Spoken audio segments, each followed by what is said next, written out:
Chapter 1. 10 Principles of Economics. Economics is the study of how people make choices when resources are limited. At every level of society, from individuals and households to governments and entire nations, people must decide how to use what they have in order to meet their needs and wants. Because resources such as time, money, labor, and natural materials are scarce, every decision involves choosing one option over another. Scarcity forces trade-offs. A trade-off occurs when selecting one option means giving up another. Individuals face trade-offs when deciding how to spend their time or income. Governments face trade-offs when deciding how to allocate public funds. Recognizing trade-offs helps clarify the consequences of decisions and prevents the mistaken belief that society can have everything it wants without cost. Closely connected to trade-offs is the idea of opportunity cost. The opportunity cost of a decision is the value of the best alternative that must be given up. Opportunity cost includes not only money, but also time, effort, and missed opportunities. Understanding opportunity cost allows people to compare choices more accurately and avoid focusing only on visible or immediate costs. Another key principle is that rational people think at the margin. Rather than making decisions in all-or-nothing terms, people often consider small changes to existing plans. For example, a worker might decide whether to work one additional hour, or a firm might decide whether producing one more unit is profitable. These decisions depend on comparing marginal benefits with marginal costs. Incentives play a powerful role in shaping behavior. An incentive is anything that encourages or discourages an action. When incentives change, people often adjust their behavior in response. Higher wages encourage more work, higher prices encourage greater production, and higher taxes can discourage certain activities.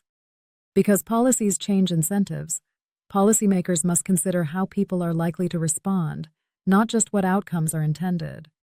The next set of principles explains how people interact with one another. One of the most important ideas in economics is that trade can make everyone better off.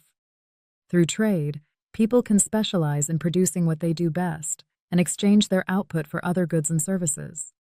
This specialization increases productivity and allows individuals to enjoy a higher standard of living than if they tried to produce everything themselves. Markets are usually an effective way to organize economic activity.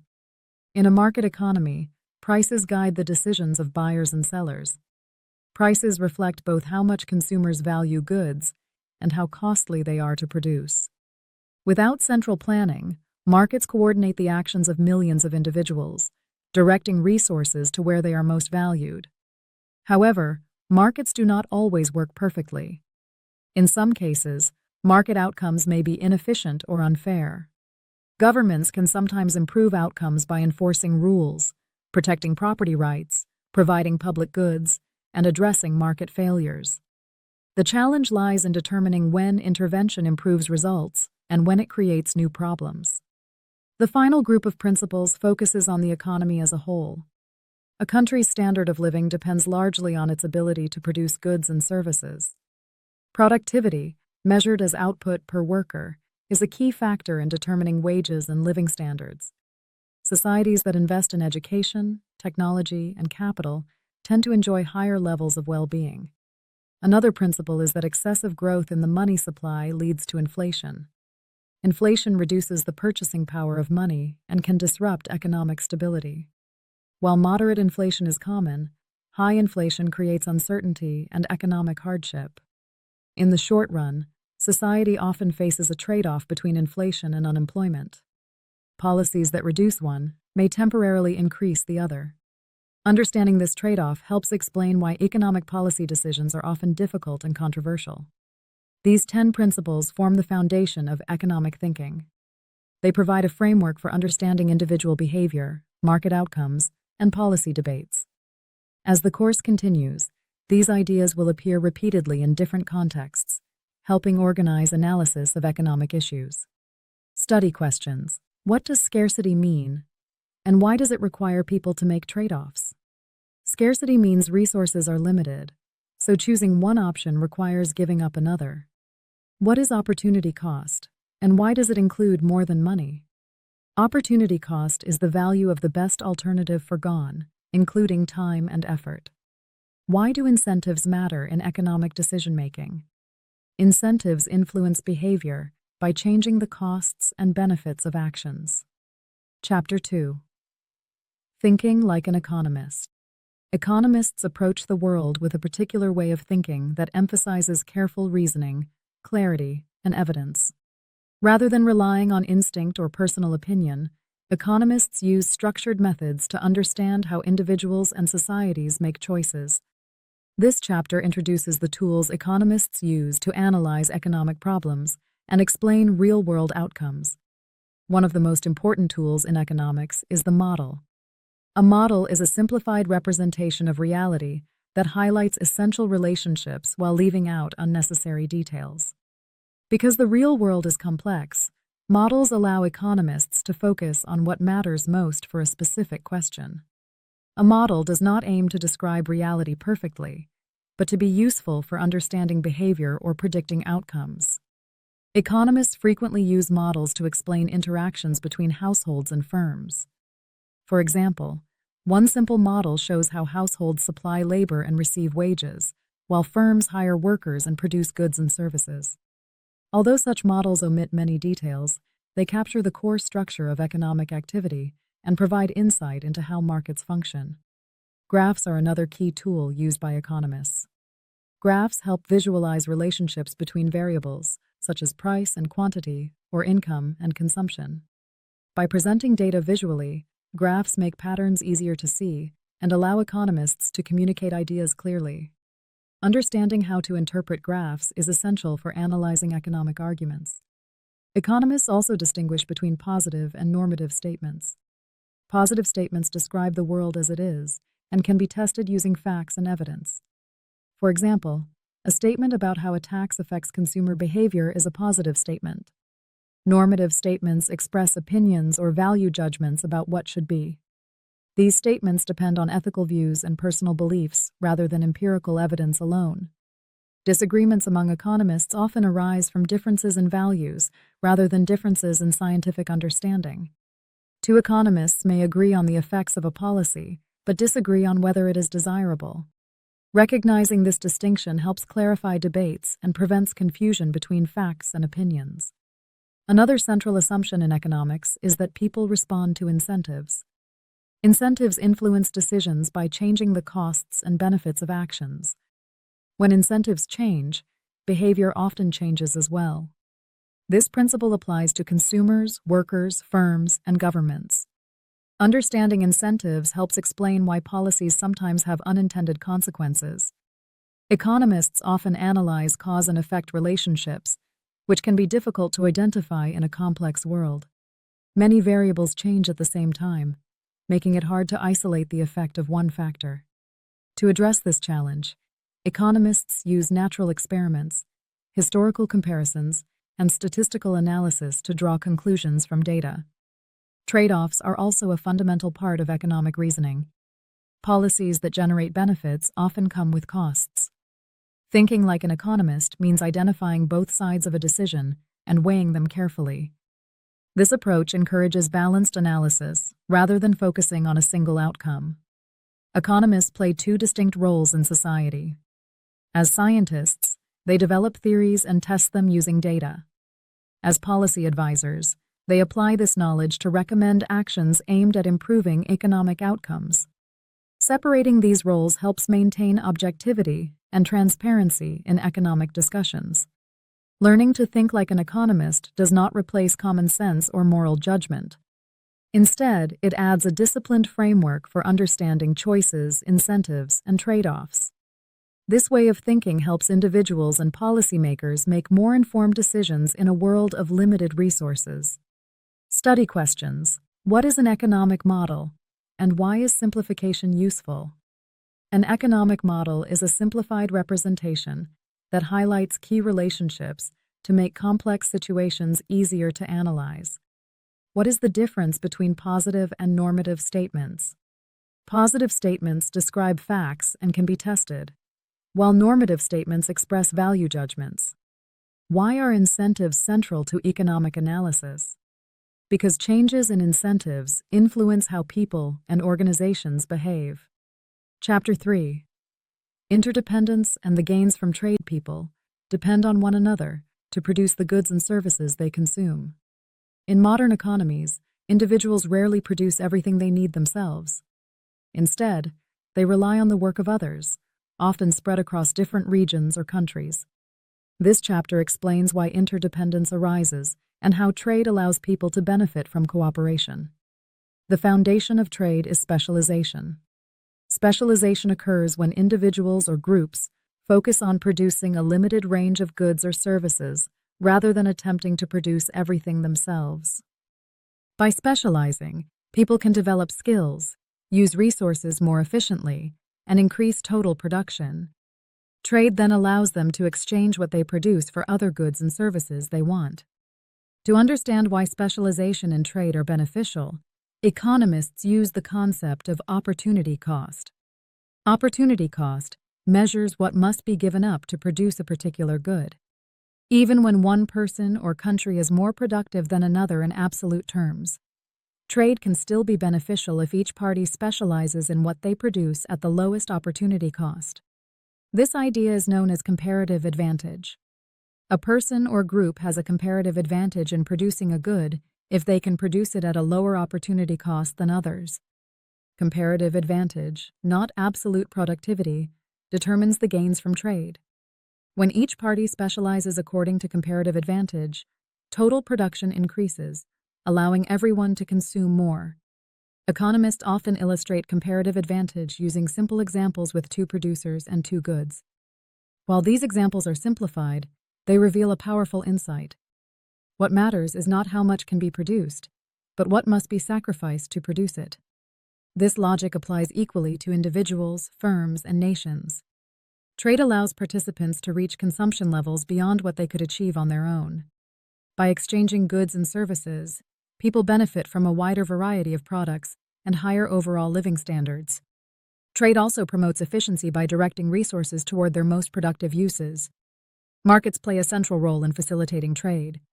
Prices signal opportunity costs and guide decisions about what to produce and consume.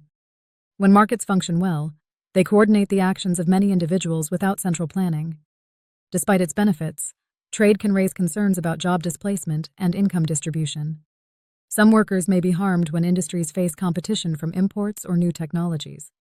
While trade increases total economic welfare, its gains are not evenly shared. Addressing these challenges often requires policies that help affected workers adapt, rather than restricting trade itself. Interdependence and trade are fundamental features of economic life. By understanding opportunity cost and comparative advantage, societies can better appreciate why voluntary exchange improves outcomes and why cooperation through markets supports higher living standards. Study questions. Why does specialization increase total production? Specialization allows individuals or groups to focus on tasks they perform most efficiently, increasing overall output. What is comparative advantage, and why is it important for trade? Comparative advantage is the ability to produce a good at lower opportunity cost, and it determines the gains from trade. Why can trade benefit all participants even when abilities differ? Because specialization based on opportunity cost increases total output, allowing everyone to consume more. Chapter 4. The market forces of supply and demand. Markets are the places where buyers and sellers interact to exchange goods and services. In competitive markets, prices are determined by the combined actions of consumers and producers. This chapter introduces the forces of supply and demand and explains how they work together to determine market outcomes. Demand refers to the quantity of a good or service that buyers are willing and able to purchase at different prices. In general, when the price of a good rises, people buy less of it, and when the price falls, people buy more. This inverse relationship between price and quantity demanded is known as the law of demand. It reflects how consumers respond to price changes given limited income and available alternatives. Many factors influence demand besides price. Consumer income, tastes and preferences, expectations about the future, the prices of related goods, and the number of buyers all affect how much people want to purchase. When one of these factors changes, the entire demand curve shifts. A change in price alone causes a movement along the demand curve, not a shift. Supply refers to the quantity of a good or service that sellers are willing and able to produce at different prices. Higher prices generally encourage producers to supply more because production becomes more profitable. Lower prices discourage production. This positive relationship between price and quantity supplied is known as the law of supply. Supply is also influenced by factors other than price. Changes in input costs, technology, expectations, the number of sellers, and natural conditions can all shift the supply curve. Like demand, a change in price causes movement along the curve, while other changes shift the entire curve. The interaction of supply and demand determines the market equilibrium. The equilibrium price is the price at which the quantity demanded equals the quantity supplied. At this price, the plans of buyers and sellers are consistent, and the market clears. There is no tendency for the price to change unless market conditions shift. When prices are above equilibrium, a surplus occurs. Sellers are unable to sell all they want at the high price, which puts downward pressure on prices. When prices are below equilibrium, a shortage occurs. Buyers want more than sellers are willing to supply, which pushes prices upward. These forces move markets toward equilibrium.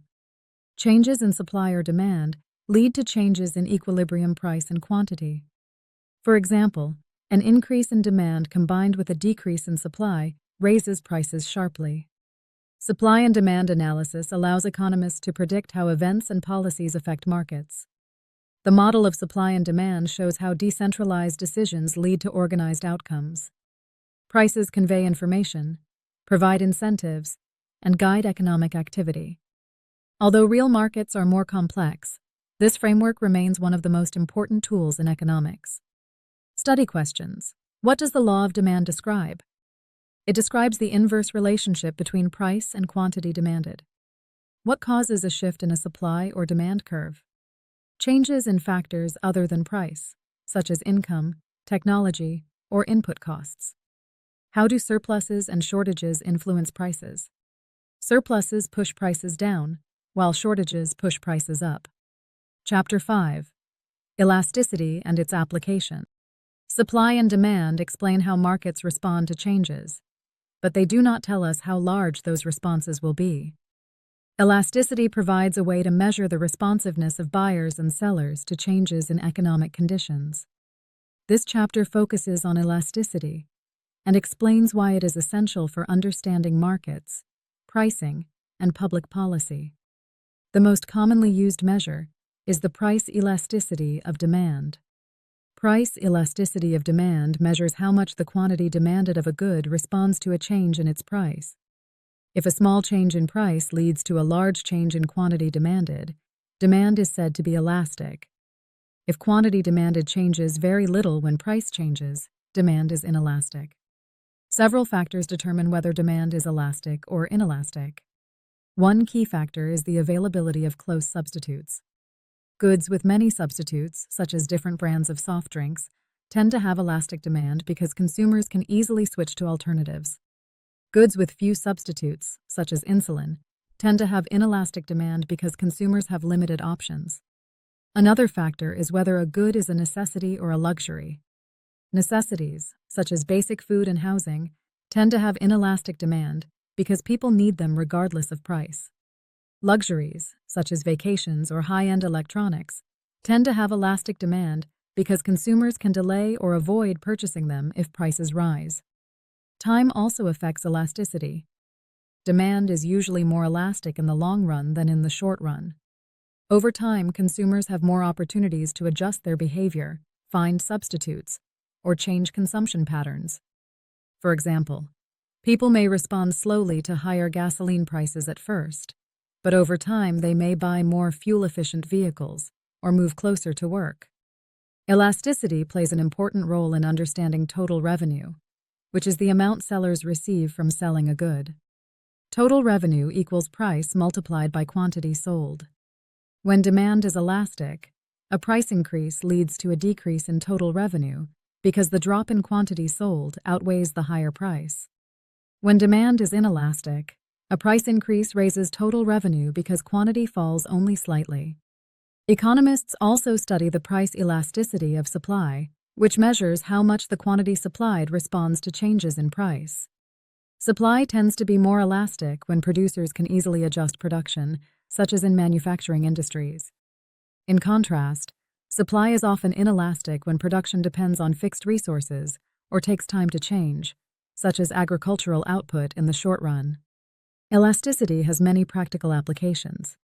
Businesses use elasticity to set prices and forecast how consumers will respond to sales or price changes.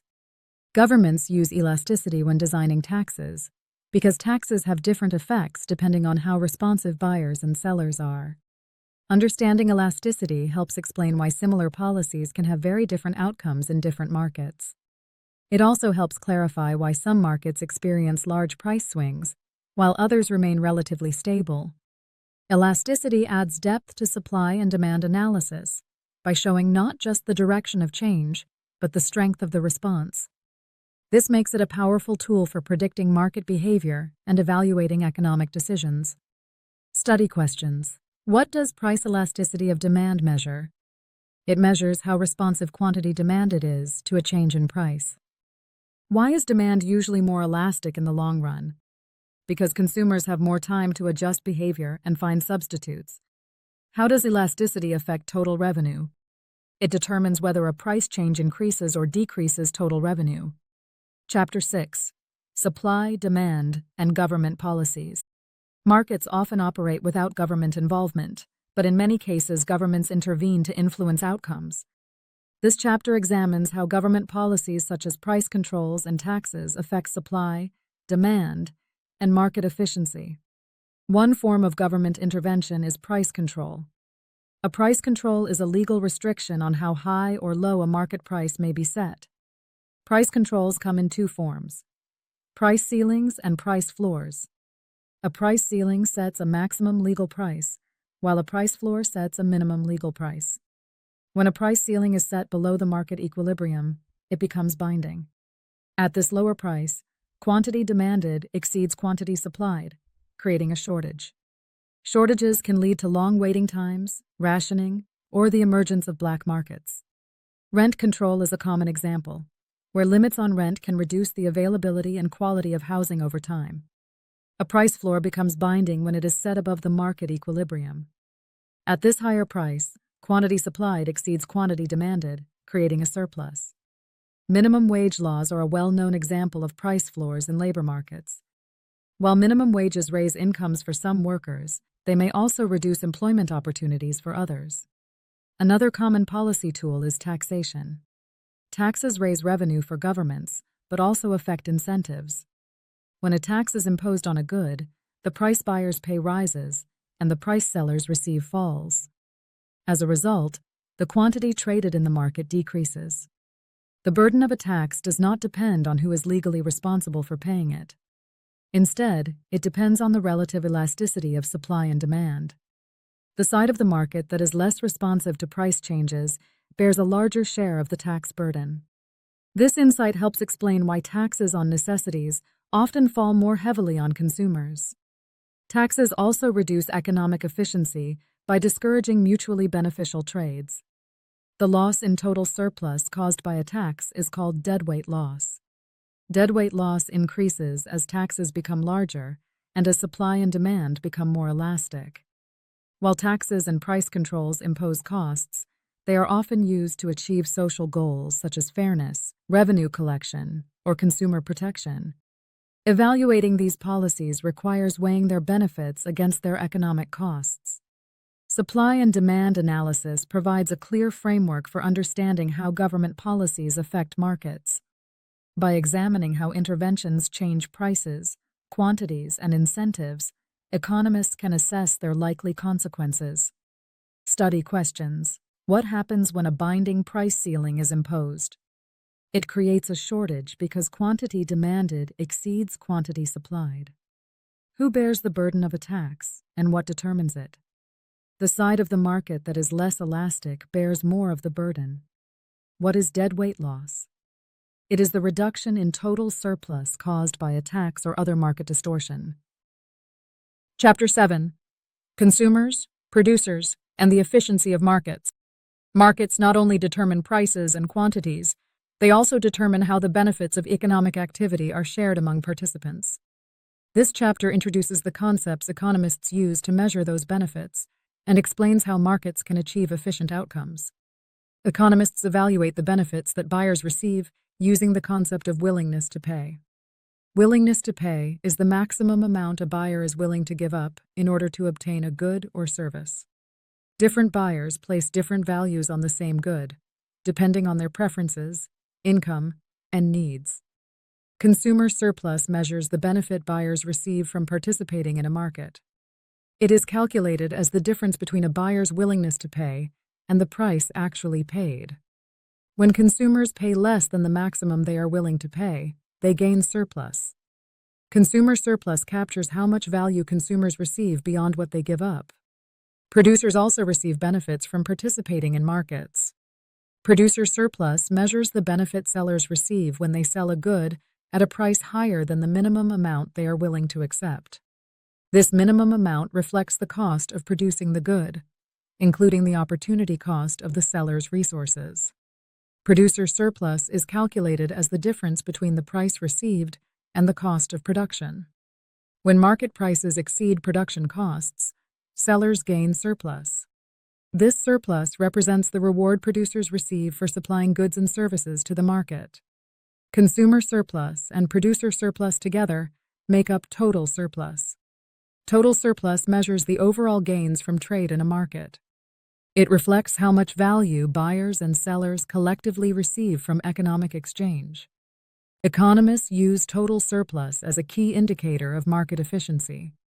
A market outcome is considered efficient if it maximizes total surplus. In competitive markets, the equilibrium outcome typically achieves this goal. At equilibrium, goods are produced by sellers with the lowest costs and consumed by buyers who value them most. No other outcome can increase total surplus without making someone worse off. Market efficiency does not imply that outcomes are fair or equitable. A market may be efficient even if income and surplus are unevenly distributed. Economics distinguishes between efficiency, which concerns maximizing total benefits, and equity, which concerns how those benefits are distributed among individuals. Understanding surplus helps economists evaluate government policies. By examining how a policy affects consumer surplus, producer surplus, and total surplus, economists can assess whether the policy increases or reduces economic welfare. This framework allows for systematic comparison of alternative policies. Markets tend to allocate resources efficiently when property rights are well defined and competition is strong. However, efficiency may break down in the presence of market failures, such as externalities or market power. Later chapters explore these situations in more detail. Consumer and producer surplus provide a powerful way to measure the benefits of markets. By focusing on gains from trade, these concepts help explain why voluntary exchange improves economic outcomes and why competitive markets are often effective at organizing economic activity. Study questions. What does consumer surplus measure? Consumer surplus measures the difference between what consumers are willing to pay and what they actually pay. What does producer surplus represent? Producer surplus represents the difference between the price sellers receive and their cost of production. Why is total surplus used as a measure of efficiency? Because it captures the total gains from trade received by buyers and sellers in a market. Chapter 8. Applications. The costs of taxation. Taxes are a primary source of revenue for governments, funding public services such as education, infrastructure, and national defense. However, taxes do more than raise money. They also influence behavior by changing incentives for buyers and sellers. This chapter examines how taxes affect market outcomes and why they create economic costs beyond the revenue collected. When a tax is imposed on a good, it creates a wedge between the price buyers pay and the price sellers receive. Buyers face a higher effective price, while sellers receive a lower net price after the tax. As a result, the quantity of the good traded in the market declines. Some transactions that were beneficial before the tax no longer occur. The reduction in market activity caused by a tax leads to a loss of total surplus. This loss is known as deadweight loss. Deadweight loss represents the value of trades that would have benefited both buyers and sellers, but no longer take place because the tax makes them unprofitable. Unlike tax revenue, deadweight loss benefits no one. Deadweight loss grows as the size of the tax increases. Small taxes distort behavior only slightly, but larger taxes cause larger reductions in quantity traded and greater inefficiency. This relationship helps explain why economists often favor tax systems with lower rates applied to broader bases rather than high rates on narrow activities. Elasticity plays a crucial role in determining the size of deadweight loss. When supply and demand are elastic, buyers and sellers respond strongly to taxes by changing their behavior, leading to large reductions in quantity and significant deadweight loss. When supply and demand are inelastic, quantity changes less, and deadweight loss is smaller. Taxes also affect market behavior over time. In the short run, people may have limited ability to adjust their actions. In the long run, however, they may change careers, relocate, or alter investment decisions in response to tax incentives. As a result, the long-run cost of taxation is often larger than the short-run cost. Another issue related to taxation is tax revenue. As tax rates rise, revenue initially increases. Beyond a certain point, however, higher tax rates discourage economic activity so much that total revenue begins to fall. This relationship highlights the trade-off between raising revenue and maintaining incentives for work and production. Although taxes create inefficiencies, they are necessary to fund government activities that markets alone cannot provide efficiently.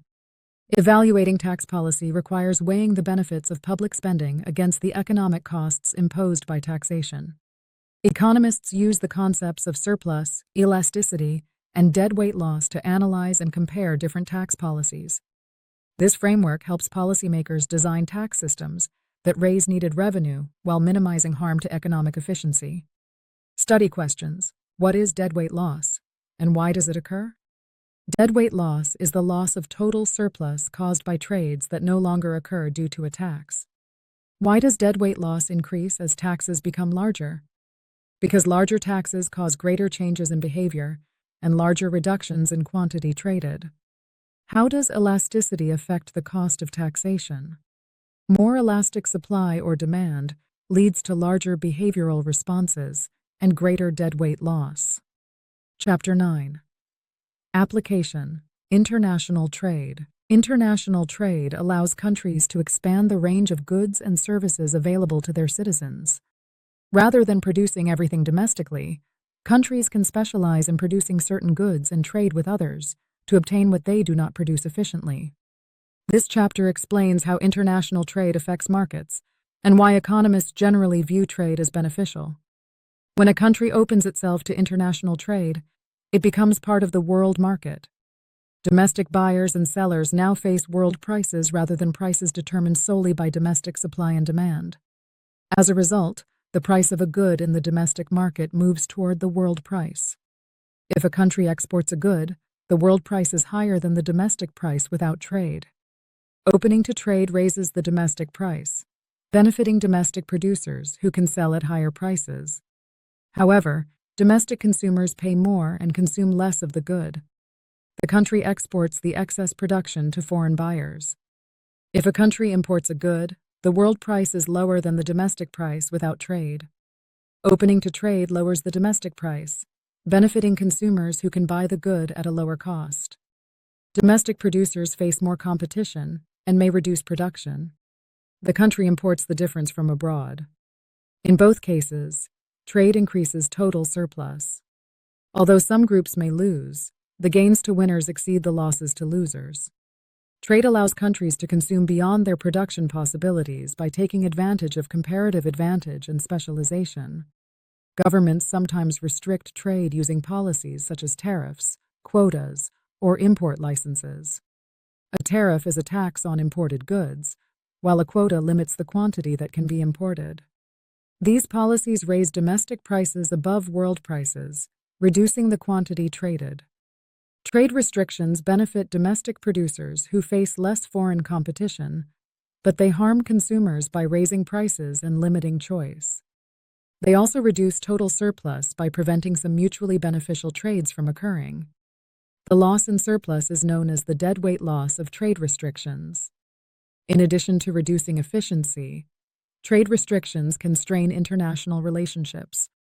Other countries may respond with retaliatory measures, leading to reduced trade and lower welfare for all parties involved. Economists generally support free trade because it promotes efficiency, increases consumer choice, and raises living standards.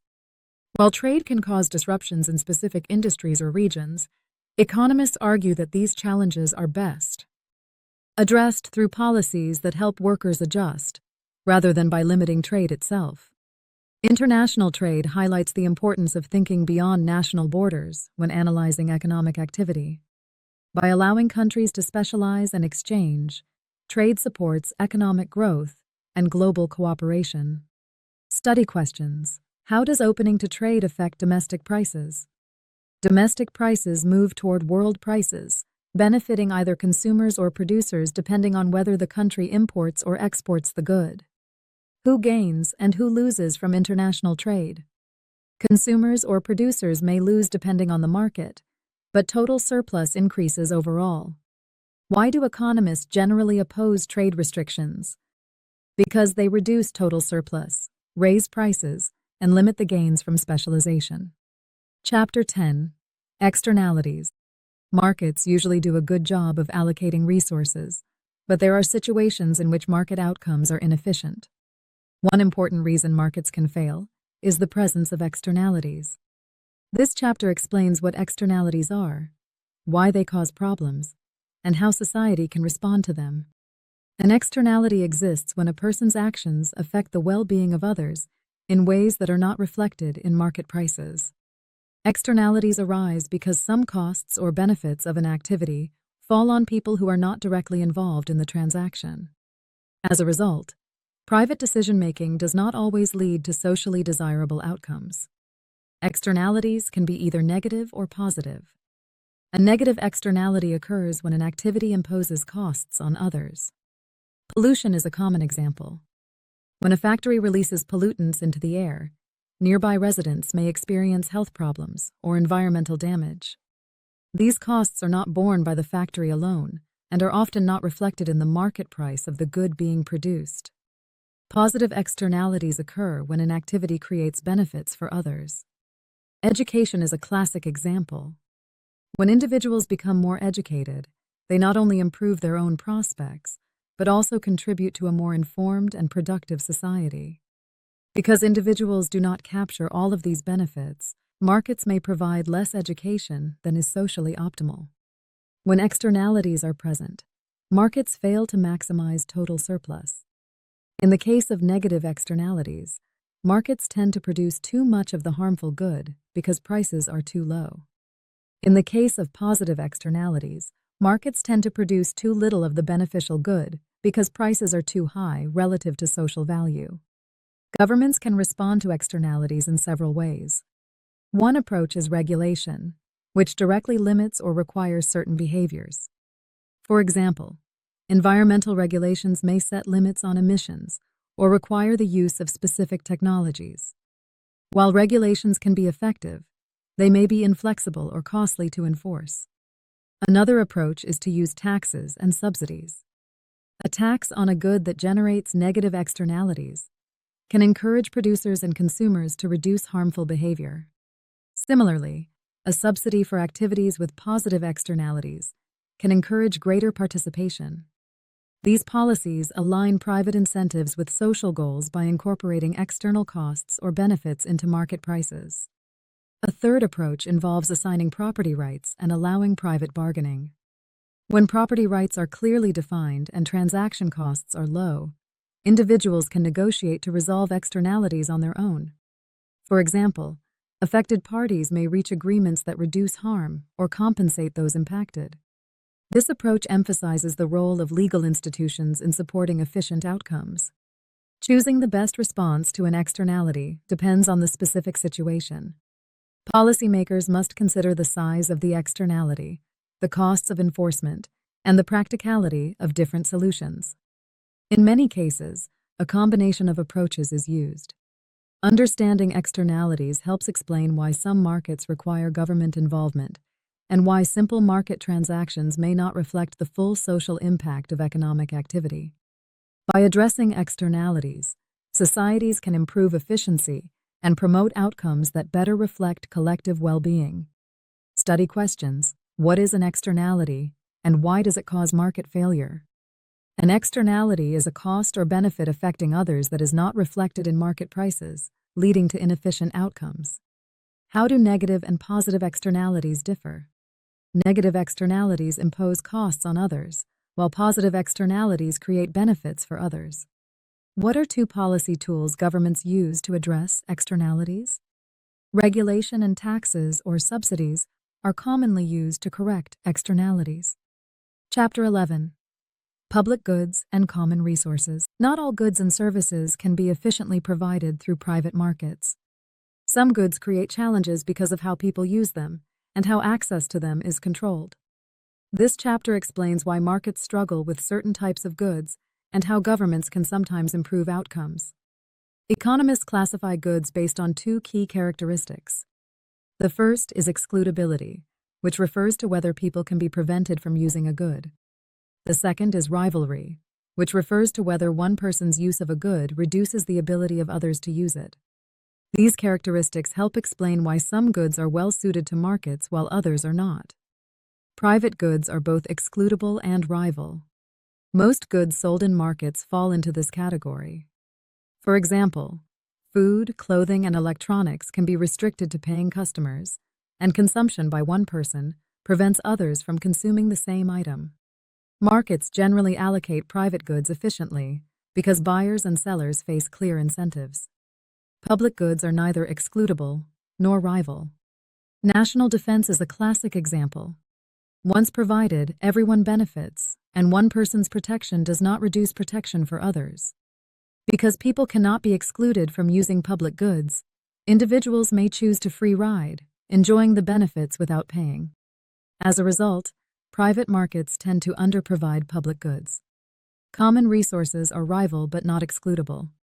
Examples include fisheries, forests, clean air, and public grazing land.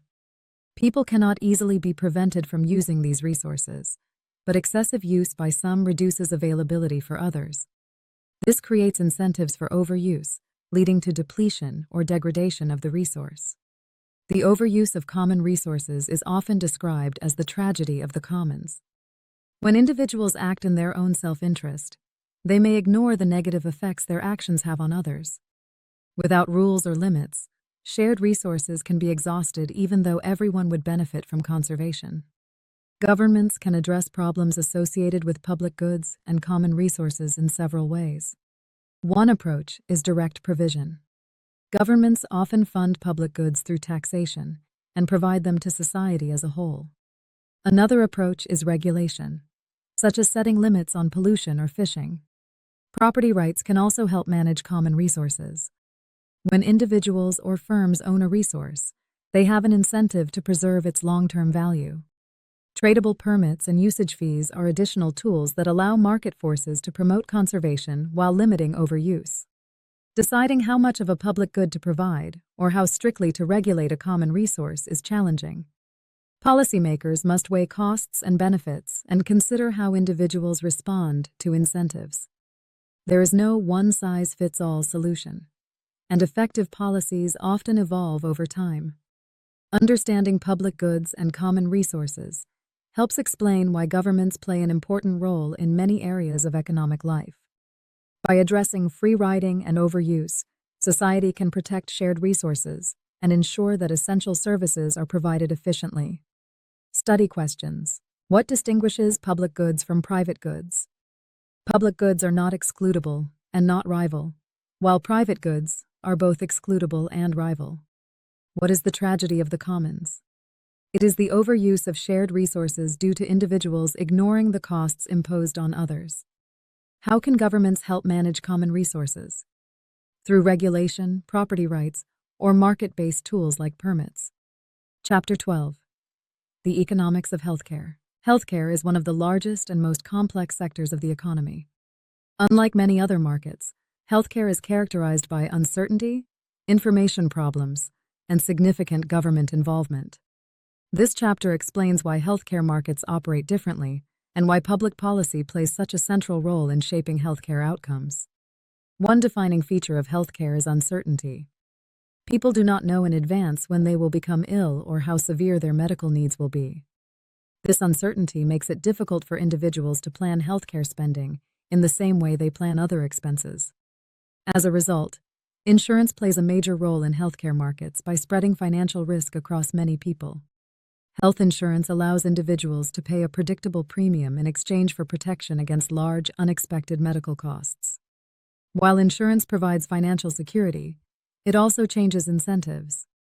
When people are insulated from the full cost of care, they may consume more healthcare than they would otherwise. This behavior is known as moral hazard. Moral hazard can increase healthcare spending without necessarily improving health outcomes. Another important issue in healthcare markets is asymmetric information. Asymmetric information occurs when one party in a transaction has more or better information than the other.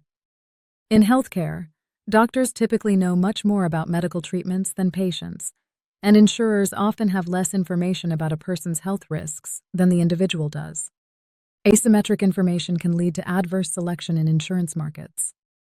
Adverse selection occurs when individuals with higher health risks are more likely to purchase insurance, while healthier individuals opt out. If too many low-risk individuals leave the market, insurance premiums rise, making coverage less affordable and potentially destabilizing insurance markets. Healthcare also generates significant externalities. Preventive care, vaccinations, and early treatment reduce the spread of disease and improve public health. These benefits extend beyond the individual receiving care. Because individuals do not take these broader benefits into account, markets may underprovide preventive services. Governments intervene in healthcare markets in several ways. They regulate insurance markets to reduce adverse selection, subsidize coverage to make insurance more affordable, and provide public insurance programs for certain populations. Governments also regulate healthcare providers to ensure safety, quality, and ethical standards. Public policy in healthcare involves difficult trade-offs. Expanding access to care can improve health outcomes, but may increase costs. Cost controls can limit spending, but may reduce access or quality. Policymakers must balance efficiency, equity, and sustainability when designing healthcare systems. Healthcare spending has grown faster than overall economic growth in many countries. This trend reflects advances in medical technology, rising incomes, and changing expectations. While improved healthcare contributes to longer and healthier lives, it also raises concerns about affordability and long-term fiscal pressure. Understanding the economics of healthcare helps explain why simple market solutions often fall short, and why healthcare reform remains a persistent policy challenge. By analyzing incentives, information problems, and externalities, economists seek to design systems that improve health outcomes while controlling costs. Study questions. Why does uncertainty play such a large role in healthcare markets? Because people cannot predict when or how much medical care they will need, making insurance essential. What is moral hazard in healthcare? It is the tendency to consume more healthcare when insured because individuals do not bear the full cost. Why do governments subsidize preventive care? Because preventive care creates positive externalities that benefit society as a whole. Chapter 13. The design of the tax system. Taxes are the primary way governments raise revenue to pay for public goods and services. However, taxes do more than collect money. They influence incentives, shape economic behavior, and affect how income and resources are distributed across society. This chapter examines the principles economists use to evaluate and design tax systems. One key principle in evaluating taxes is efficiency. An efficient tax system raises revenue while causing as little distortion as possible to economic decisions. When taxes alter incentives to work, save, invest, or consume, they can reduce total economic output. Economists therefore seek taxes that minimize these unintended behavioral effects. Another important principle is equity. which concerns fairness. Equity can be considered in two ways. Horizontal equity suggests that people in similar economic situations should be taxed similarly. Vertical equity suggests that people with greater ability to pay should contribute more. Different views about fairness lead to different opinions about how taxes should be structured. Taxes can be classified based on how the tax burden changes with income. A proportional tax takes the same percentage of income from all taxpayers. A progressive tax takes a larger percentage of income from higher income individuals. A regressive tax takes a larger percentage of income from lower income individuals. Debates about tax policy often focus on which structure best balances fairness and incentives. Economists also consider the trade-off between efficiency and equity. Policies designed to redistribute income may reduce incentives to work or invest. Conversely, policies that maximize efficiency may lead to greater inequality. Designing a tax system requires balancing these competing goals rather than maximizing one at the expense of the other. Another consideration is administrative simplicity. A good tax system should be easy to understand and enforce. Complex tax codes increase compliance costs, create confusion, and may encourage tax avoidance. Simpler systems reduce administrative burdens and improve transparency. Taxes can also be evaluated based on their effect on behavior. For example, taxes on income may discourage work, while taxes on consumption may discourage spending. Policymakers must consider how different taxes influence choices and whether those effects align with policy goals. No tax system is perfect. Every system involves compromises among efficiency, equity, and simplicity. Economists use these criteria to analyze existing tax policies and to propose reforms that improve overall performance. Understanding the design of the tax system helps explain why tax policy debates are often contentious. Differences in values, economic assumptions, and priorities lead to different conclusions about what constitutes a good tax system. Study questions. What does efficiency mean in the context of taxation? Efficiency refers to raising revenue while minimizing distortions to economic behavior. What is the difference between progressive and regressive taxes? Progressive taxes take a larger percentage of income from higher earners, while regressive taxes take a larger percentage from lower earners. Why is administrative simplicity important in a tax system? Because complex systems increase costs, confusion, and opportunities for avoidance. Chapter 14. The costs of production. Firms exist to produce goods and services, but production always involves costs. To understand how firms make decisions, economists study the different types of costs firms face and how those costs change as output changes. This chapter introduces the economic concept of cost and explains how firms measure and use cost information. Economists distinguish between accounting costs and economic costs. Accounting costs include explicit payments a firm makes, such as wages, rent, and materials. Economic costs include both explicit costs and implicit costs. Implicit costs represent the opportunity cost of using resources owned by the firm, such as the owner's time or capital that could have been used elsewhere.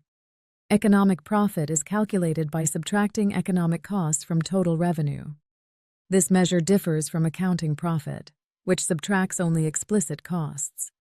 A firm can have positive accounting profit, but zero or negative economic profit once opportunity costs are considered. Economic profit provides a more complete picture of whether resources are being used efficiently. Costs can also be categorized as fixed or variable. Fixed costs do not change as output changes. Examples include rent or insurance payments. Variable costs change with the level of output, such as the cost of raw materials or hourly labor. Total cost is the sum of fixed and variable costs. Economists often analyze costs using averages and marginal measures. Average total cost is total cost divided by the quantity produced. It shows the cost per unit of output. Average fixed cost falls as output increases because fixed costs are spread over more units. Average variable cost depends on how variable costs change with production.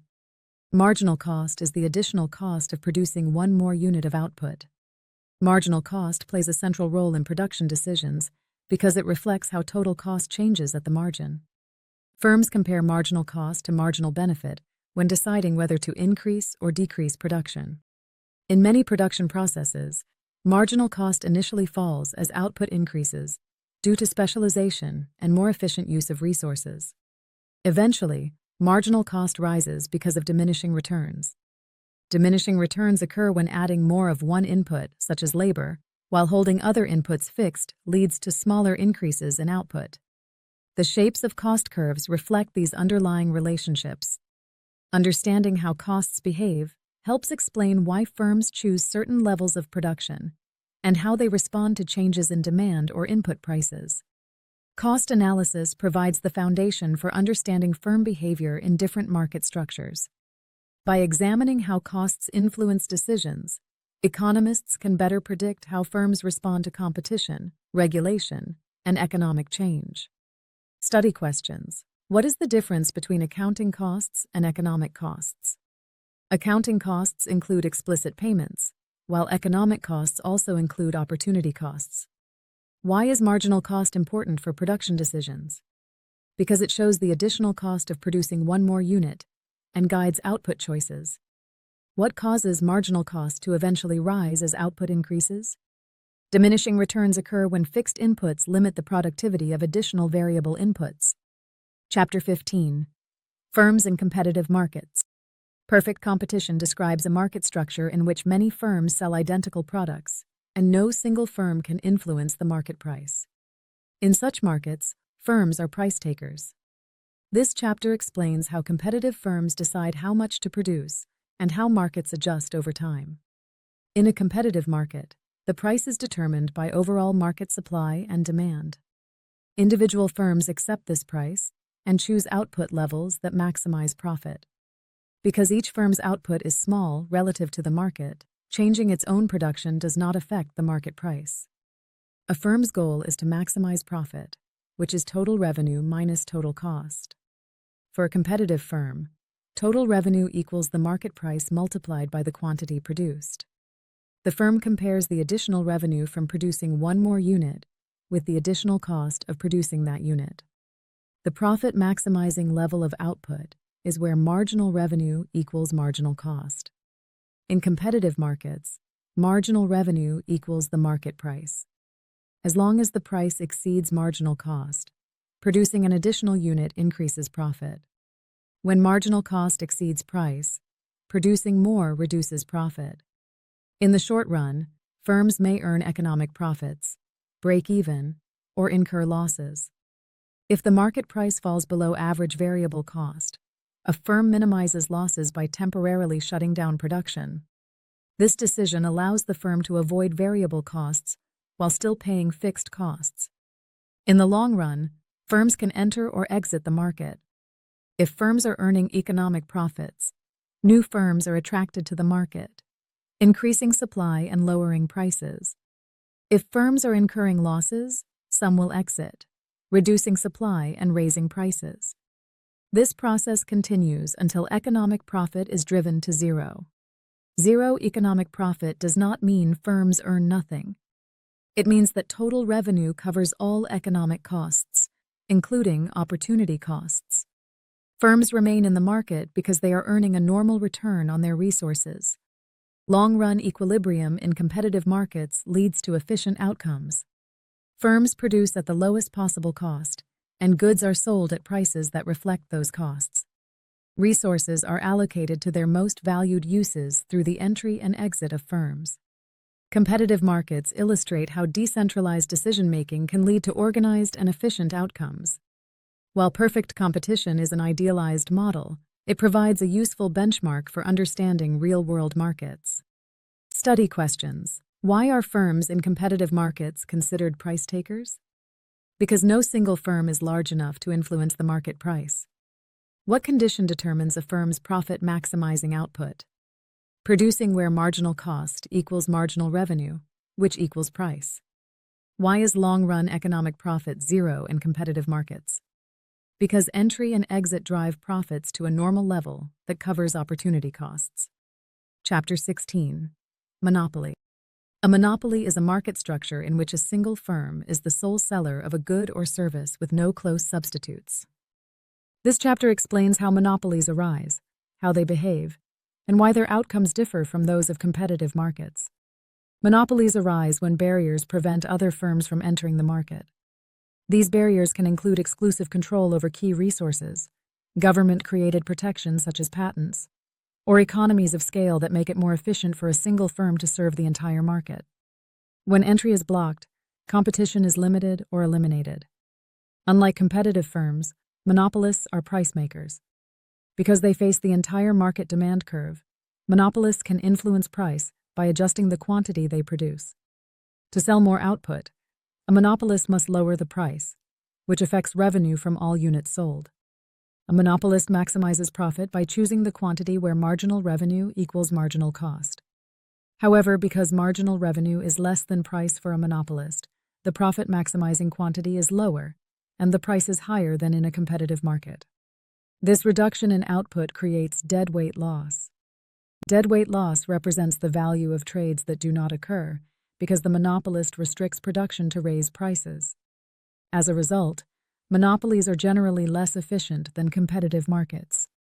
Monopolies may also engage in price discrimination, charging different prices to different consumers for the same good.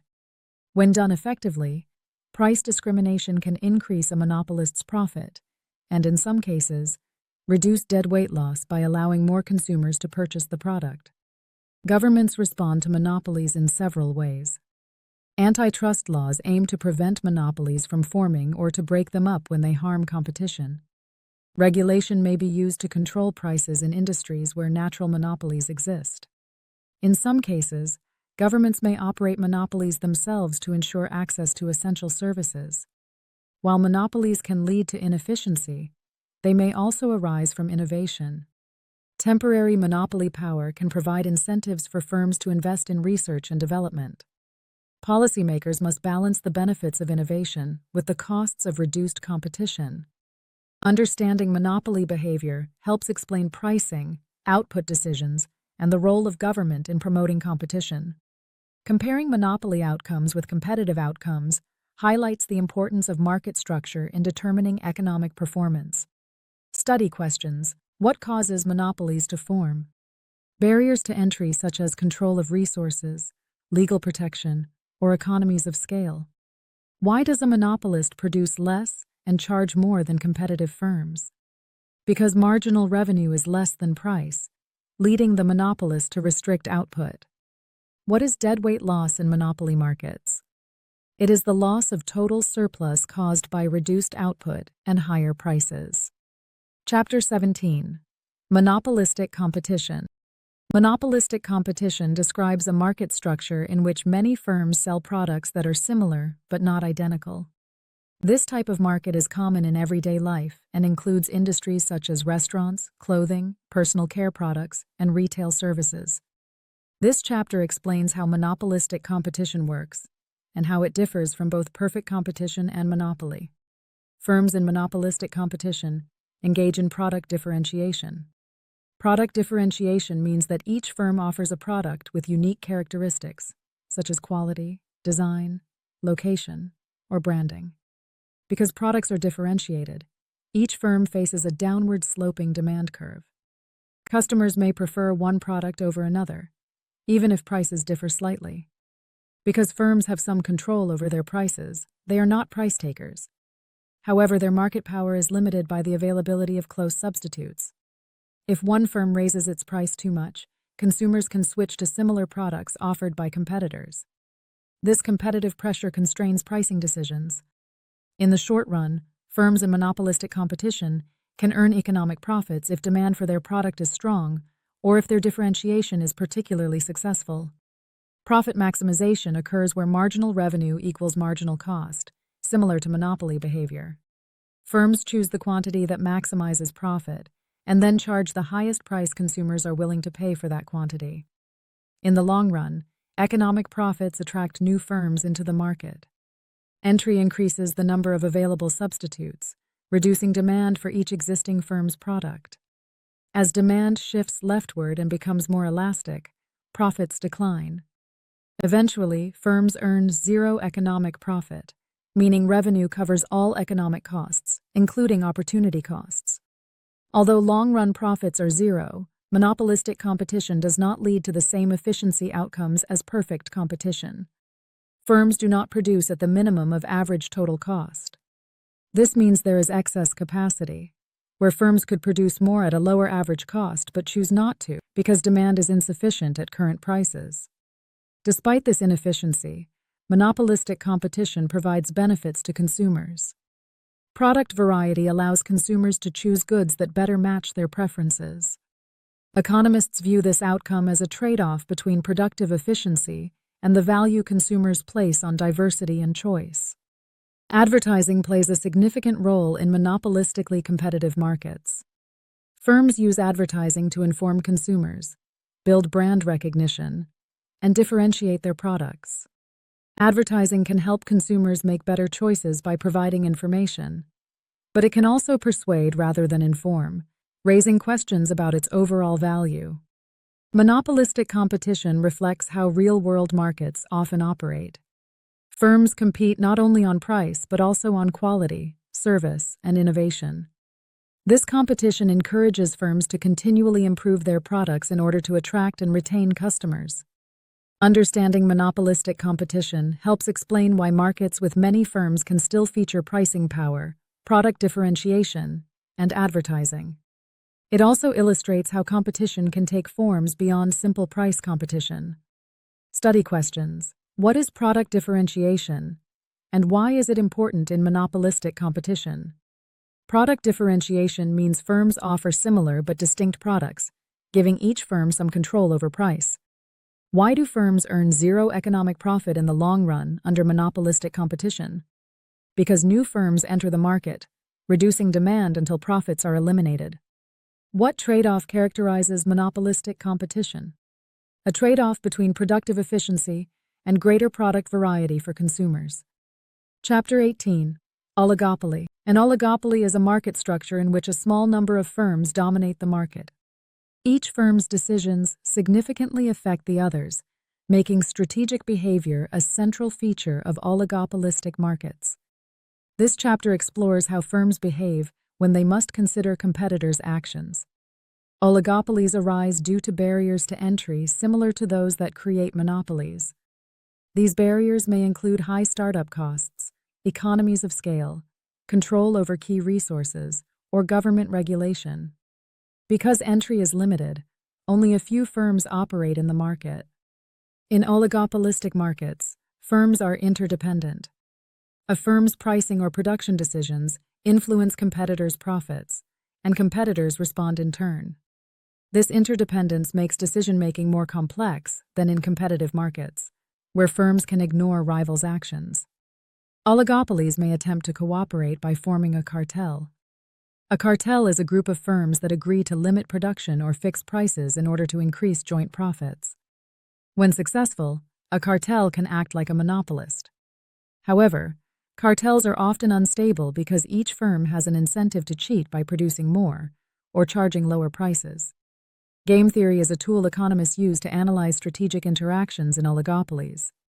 Game theory examines situations in which the outcome for one participant depends on the actions of others. It helps explain why cooperation may fail even when it would benefit all parties involved. The prisoner's dilemma is a common example used to illustrate oligopoly behavior.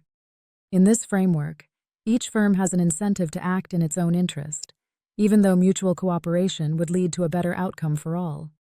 As a result, firms may end up in a less desirable equilibrium. Price competition in oligopolies can take different forms. Some oligopolies engage in price wars, where firms repeatedly lower prices to gain market share. Others avoid direct price competition and instead compete through product differentiation, advertising, or service quality. Governments regulate oligopolies through antitrust laws to prevent collusion and promote competition. These laws aim to protect consumers by ensuring markets remain competitive and prices remain reasonable. Oligopolistic markets are common in modern economies. Understanding how firms behave in these markets helps explain pricing strategies, innovation, and the role of regulation in maintaining competition. Study questions. Why are firms in an oligopoly interdependent? Because each firm's decisions affect the profits of other firms. What is a cartel, and why is it difficult to maintain? A cartel is a group of firms that cooperate to limit competition, but incentives to cheat make it unstable. How does game theory help explain oligopoly behavior? It analyzes strategic decision-making when outcomes depend on others' actions. Chapter 19. The markets for the factors of production. Firms produce goods and services by combining inputs known as factors of production. The primary factors of production are labor, land, and capital. This chapter explains how markets for these factors operate and how wages, rent, and profits are determined. Factor markets differ from markets for goods and services because firms are the buyers and households are the sellers. For example, in the labor market, households supply labor and firms demand it. Wages are the price of labor, and they are determined by the interaction of labor supply and labor demand. The demand for a factor of production is derived demand. This means that firms demand inputs not for their own sake, but because the inputs help produce goods and services that consumers want. When demand for a firm's output rises, the demand for the inputs used to produce that output also rises. Firms decide how much labor to hire by comparing the cost of hiring an additional worker with the benefit that worker provides. The benefit of an additional worker is measured by the value of the marginal product. The marginal product of labor is the additional output produced by one more worker. The value of the marginal product equals the marginal product multiplied by the price of the output. A profit-maximizing firm hires workers up to the point where the value of the marginal product equals the wage. If a worker adds more value than the wage costs, hiring that worker increases profit. If the wage exceeds the value of the marginal product, hiring the worker reduces profit. This logic helps explain why wages differ across workers and industries. Workers who are more productive or who produce goods with higher market value tend to earn higher wages. Differences in education, training, experience, and skills contribute to differences in productivity and earnings. Capital markets operate in a similar way. Firms rent or purchase capital, such as machines, buildings, and tools, based on the value those assets add to production. The rental price of capital reflects its marginal contribution to output. Land and natural resources are also priced according to their productivity and scarcity. Land that is more fertile or located in desirable areas earns higher rent because it contributes more to production or value creation.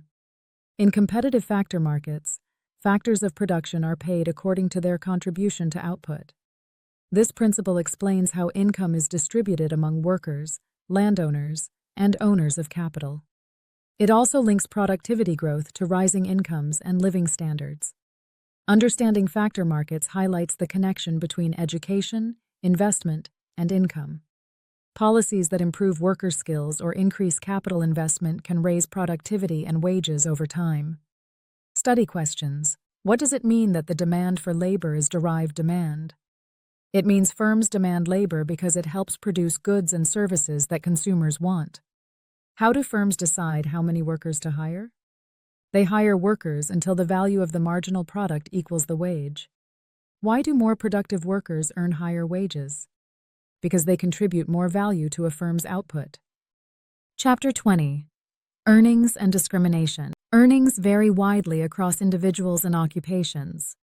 Some people earn high incomes, while others struggle to earn enough to meet basic needs. This chapter examines the economic factors that determine earnings and explores why discrimination can persist in labor markets. One major determinant of earnings is human capital. Human capital refers to the knowledge, skills, and experience that workers acquire through education, training, and on-the-job learning. Workers who invest more in human capital tend to be more productive, and higher productivity allows firms to generate more value from their labor. As a result, these workers typically earn higher wages. Education is one of the most important forms of human capital investment. Schooling increases workers' abilities and signals competence to employers. Training programs and work experience further enhance productivity by developing specialized skills. Over time, these investments can lead to higher earnings and better job opportunities. Earnings also differ because jobs vary in their working conditions. Some jobs are physically demanding, dangerous, or unpleasant, while others are safer or more enjoyable. To attract workers to less desirable jobs, employers often offer higher pay. These wage differences are known as compensating differentials. They reflect the trade-off workers make between income and job characteristics. Another factor affecting earnings is job-specific skill. Some skills are easily transferable between jobs, while others are valuable only in specific firms or industries. Workers with rare or highly specialized skills often command higher wages because firms compete to hire them. Despite these economic explanations for wage differences, earnings are not determined solely by productivity and job characteristics. Discrimination can also affect labor market outcomes. Discrimination occurs when individuals are treated differently based on characteristics such as race, gender, or ethnicity, rather than their ability or performance. One form of discrimination is taste-based discrimination. This occurs when employers, coworkers, or customers hold prejudices and are willing to incur costs to avoid interacting with certain groups. For example, an employer may choose not to hire a qualified worker due to personal bias, even if it reduces profits. Another form is statistical discrimination. This occurs when employers use group averages to make decisions about individuals, often due to limited information. Even without prejudice, employers may rely on stereotypes if they believe certain characteristics are correlated with productivity. This practice can disadvantage individuals who do not conform to group averages. In competitive markets, discrimination can be costly for firms. Employers who discriminate may miss out on productive workers, giving an advantage to firms that hire based on ability rather than bias. However, discrimination can persist when markets are imperfect, or when social norms and institutions reinforce unequal treatment. Government policies attempt to reduce discrimination through laws and regulations that promote equal opportunity. These policies aim to ensure that workers are evaluated based on their skills and performance, rather than irrelevant characteristics. While such laws can reduce discrimination, enforcement and effectiveness vary. Understanding earnings and discrimination helps explain why income differences persist and why economic outcomes are not always fair. By examining both productivity-based factors and discriminatory practices, economists gain a more complete picture of labor market inequality. Study questions: what is human capital, and how does it affect earnings? Human capital consists of skills and knowledge that increase productivity and lead to higher wages. What are compensating differentials? They are wage differences that compensate workers for undesirable job characteristics. Why can discrimination persist even in competitive labor markets? Because of imperfect information, social norms, or limited competition. Chapter 21. Income inequality and poverty. Income inequality refers to how unevenly income is distributed across a population.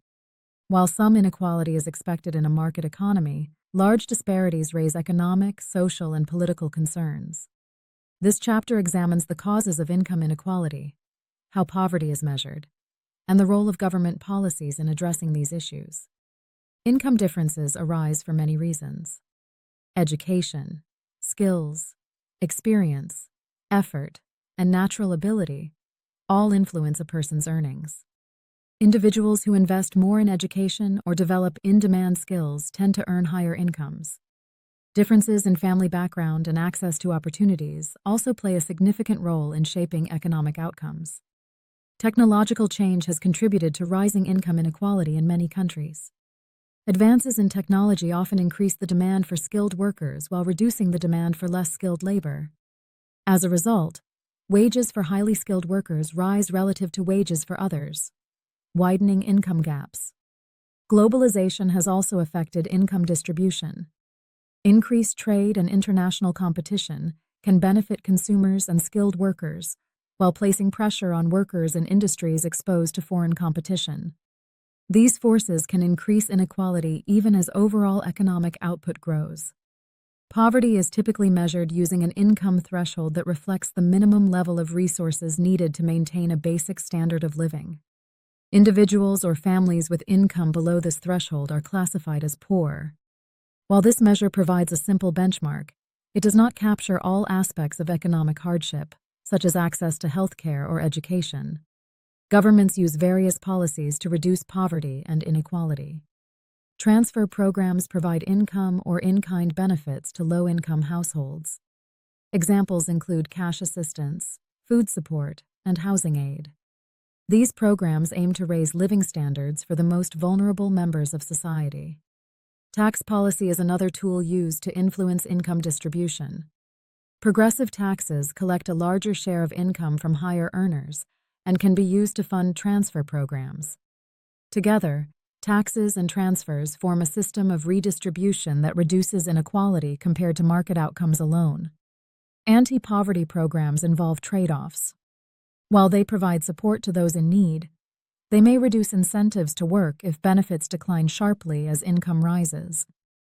Policymakers must balance providing assistance with encouraging self-sufficiency. Income inequality and poverty remain central economic issues. Addressing them requires understanding both market forces and policy choices. Economists analyze these issues to help design policies that promote opportunity, reduce hardship, and support inclusive economic growth. Study questions. What factors contribute to income inequality? Differences in education, skills, technology, and access to opportunities all contribute to inequality. How is poverty typically measured? By comparing income to a minimum threshold needed for basic living standards. What trade-offs arise in anti-poverty policies? Balancing income support with incentives to work and earn more. Chapter 22. The Theory of Consumer Choice. Consumers face limited resources and must decide how to allocate their income among many goods and services. This chapter examines how economists analyze consumer decision-making and how consumers make choices that maximize satisfaction within their constraints. At the center of consumer choice theory is the budget constraint. A budget constraint represents the combinations of goods and services a consumer can afford given their income and the prices they face. It shows the trade-offs consumers must make when allocating limited income.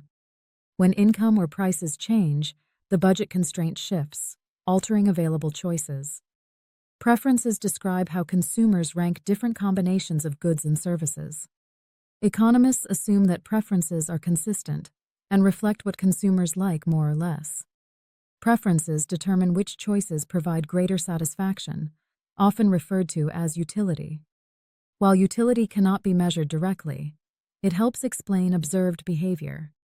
Consumers choose the combination of goods that maximizes utility subject to their budget constraint. This decision involves comparing marginal benefits across goods. Consumers allocate spending so that the last dollar spent on each good provides equal additional satisfaction. When this condition holds, consumers cannot improve their well-being by reallocating spending. Changes in prices influence consumer choices through two effects. The substitution effect occurs when consumers replace relatively more expensive goods with cheaper alternatives. The income effect occurs when a price change alters a consumer's purchasing power. Together, these effects explain how demand responds to price changes. Consumer choice theory helps explain the shape of demand curves. When prices rise, goods become less attractive relative to alternatives, and consumers adjust spending accordingly. This framework also explains why responses differ depending on income levels and preferences. Economists use consumer choice theory to analyze policy decisions such as taxes, subsidies, and price controls. For example, a tax on a good makes it more expensive, causing consumers to substitute away from it and reducing purchasing power. Understanding these responses helps predict policy outcomes. While consumer choice theory assumes rational decision-making, real-world behavior sometimes deviates from these assumptions. Behavioral economics studies how psychological factors, habits, and biases influence choices. Even so, the traditional model remains a useful starting point for understanding consumer behavior. The theory of consumer choice provides a structured way to analyze how individuals make decisions under constraints. It highlights the role of trade-offs, marginal thinking, and incentives in shaping consumption patterns. Study questions. What is a budget constraint? A budget constraint shows the combinations of goods a consumer can afford given income and prices. How do consumers maximize utility? By choosing the combination of goods that provides the greatest satisfaction within their budget. What are the substitution and income effects? The substitution effect reflects changing relative prices, and the income effect reflects changes in purchasing power. Chapter 23. Frontiers of Microeconomics. Microeconomics continues to evolve as economists apply core principles to new questions and develop new tools to better understand human behavior. This chapter explores several modern areas of research that extend traditional microeconomic analysis and address issues that earlier models could not fully explain. One important frontier in microeconomics is the study of information. Many economic decisions are made under conditions of imperfect information, where one party knows more than another. These information problems can lead to inefficient outcomes. For example, sellers may know more about product quality than buyers, or workers may know more about their effort than employers. Economists study how markets respond to these information gaps, and how institutions can reduce their impact. Asymmetric information can create problems, such as adverse selection and moral hazard. Adverse selection occurs when individuals with higher risks are more likely to participate in a market, while others opt out. Moral hazard occurs when people change their behavior after entering a contract because they do not bear the full consequences of their actions. Understanding these problems helps explain the design of insurance markets, contracts, and regulations. Another frontier is political economy, which applies economic analysis to political decision-making. Political economy examines how voters, politicians, and interest groups interact, and how incentives shape public policy. Rather than assuming that governments always act in the public interest, this approach recognizes that political actors respond to incentives much like individuals in markets. Political economy helps explain why policies that benefit a small, organized group may be adopted even if they impose larger costs on the broader public. It also sheds light on issues such as voting behavior, government spending, and regulatory outcomes. By applying economic tools to politics, economists gain insight into how policies are formed and implemented. Behavioral economics is another rapidly growing area of research. Traditional economic models assume that individuals are fully rational and always make decisions that maximize their own well-being. Behavioral economics relaxes this assumption and incorporates insights from psychology. It studies how biases, emotions, habits, and social influences affect decision-making. Behavioral research shows that people may place too much weight on short-term outcomes, fear losses more than they value gains, or rely on mental shortcuts that lead to systematic errors. These findings help explain behaviors such as undersaving for retirement or overreacting to market fluctuations. Economists also study how institutions shape economic outcomes. Institutions include laws, social norms, and organizations that structure interactions between individuals. Well-designed institutions can reduce uncertainty, enforce contracts, and promote cooperation. Poorly designed institutions can discourage investment and limit economic growth. These new directions do not replace traditional microeconomic theory. Instead, they build on its foundations and adapt it to better reflect real-world complexity. Core ideas such as incentives, trade-offs, and marginal analysis remain central, even as models become more nuanced. Exploring the frontiers of microeconomics highlights how the discipline continues to grow and adapt. By expanding its scope, economics becomes better equipped to address modern challenges and to explain behavior that cannot be fully understood using simpler models alone. Study questions. What role does imperfect information play in modern microeconomics? It helps explain why markets may fail and why contracts and regulations are needed. How does behavioral economics differ from traditional economic models? It incorporates psychological factors and recognizes that people do not always act rationally. Why are institutions important for economic outcomes? They shape incentives, reduce uncertainty, and influence how individuals interact. Chapter 24. Measuring a nation's income. To understand how an economy is performing, economists need ways to measure overall economic activity. This chapter introduces the key concepts used to measure a nation's income and explains how these measures provide insight into living standards and economic growth.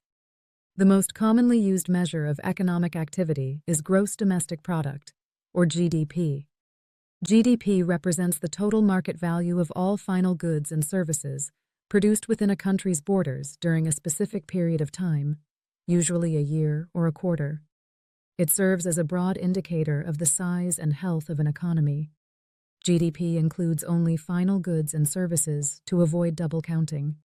Intermediate goods, which are used as inputs in the production of other goods, are excluded because their value is already reflected in the price of final goods. For example, the value of flour used to make bread is included in the price of the bread itself. GDP can be measured in three equivalent ways.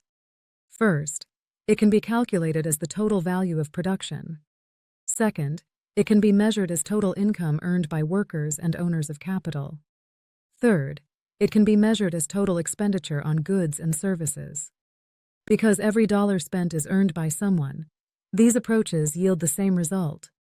Economists often break GDP into components to better understand spending patterns. These components include consumption by households, investment by firms, government purchases of goods and services, and net exports, which are exports minus imports. Together, these components show how different sectors contribute to overall economic activity. GDP measures economic activity, but does not capture all aspects of well-being. It excludes non-market activities such as household labor and volunteer work. It also does not account for income distribution, environmental quality, or leisure time. As a result, GDP is an imperfect measure of overall welfare.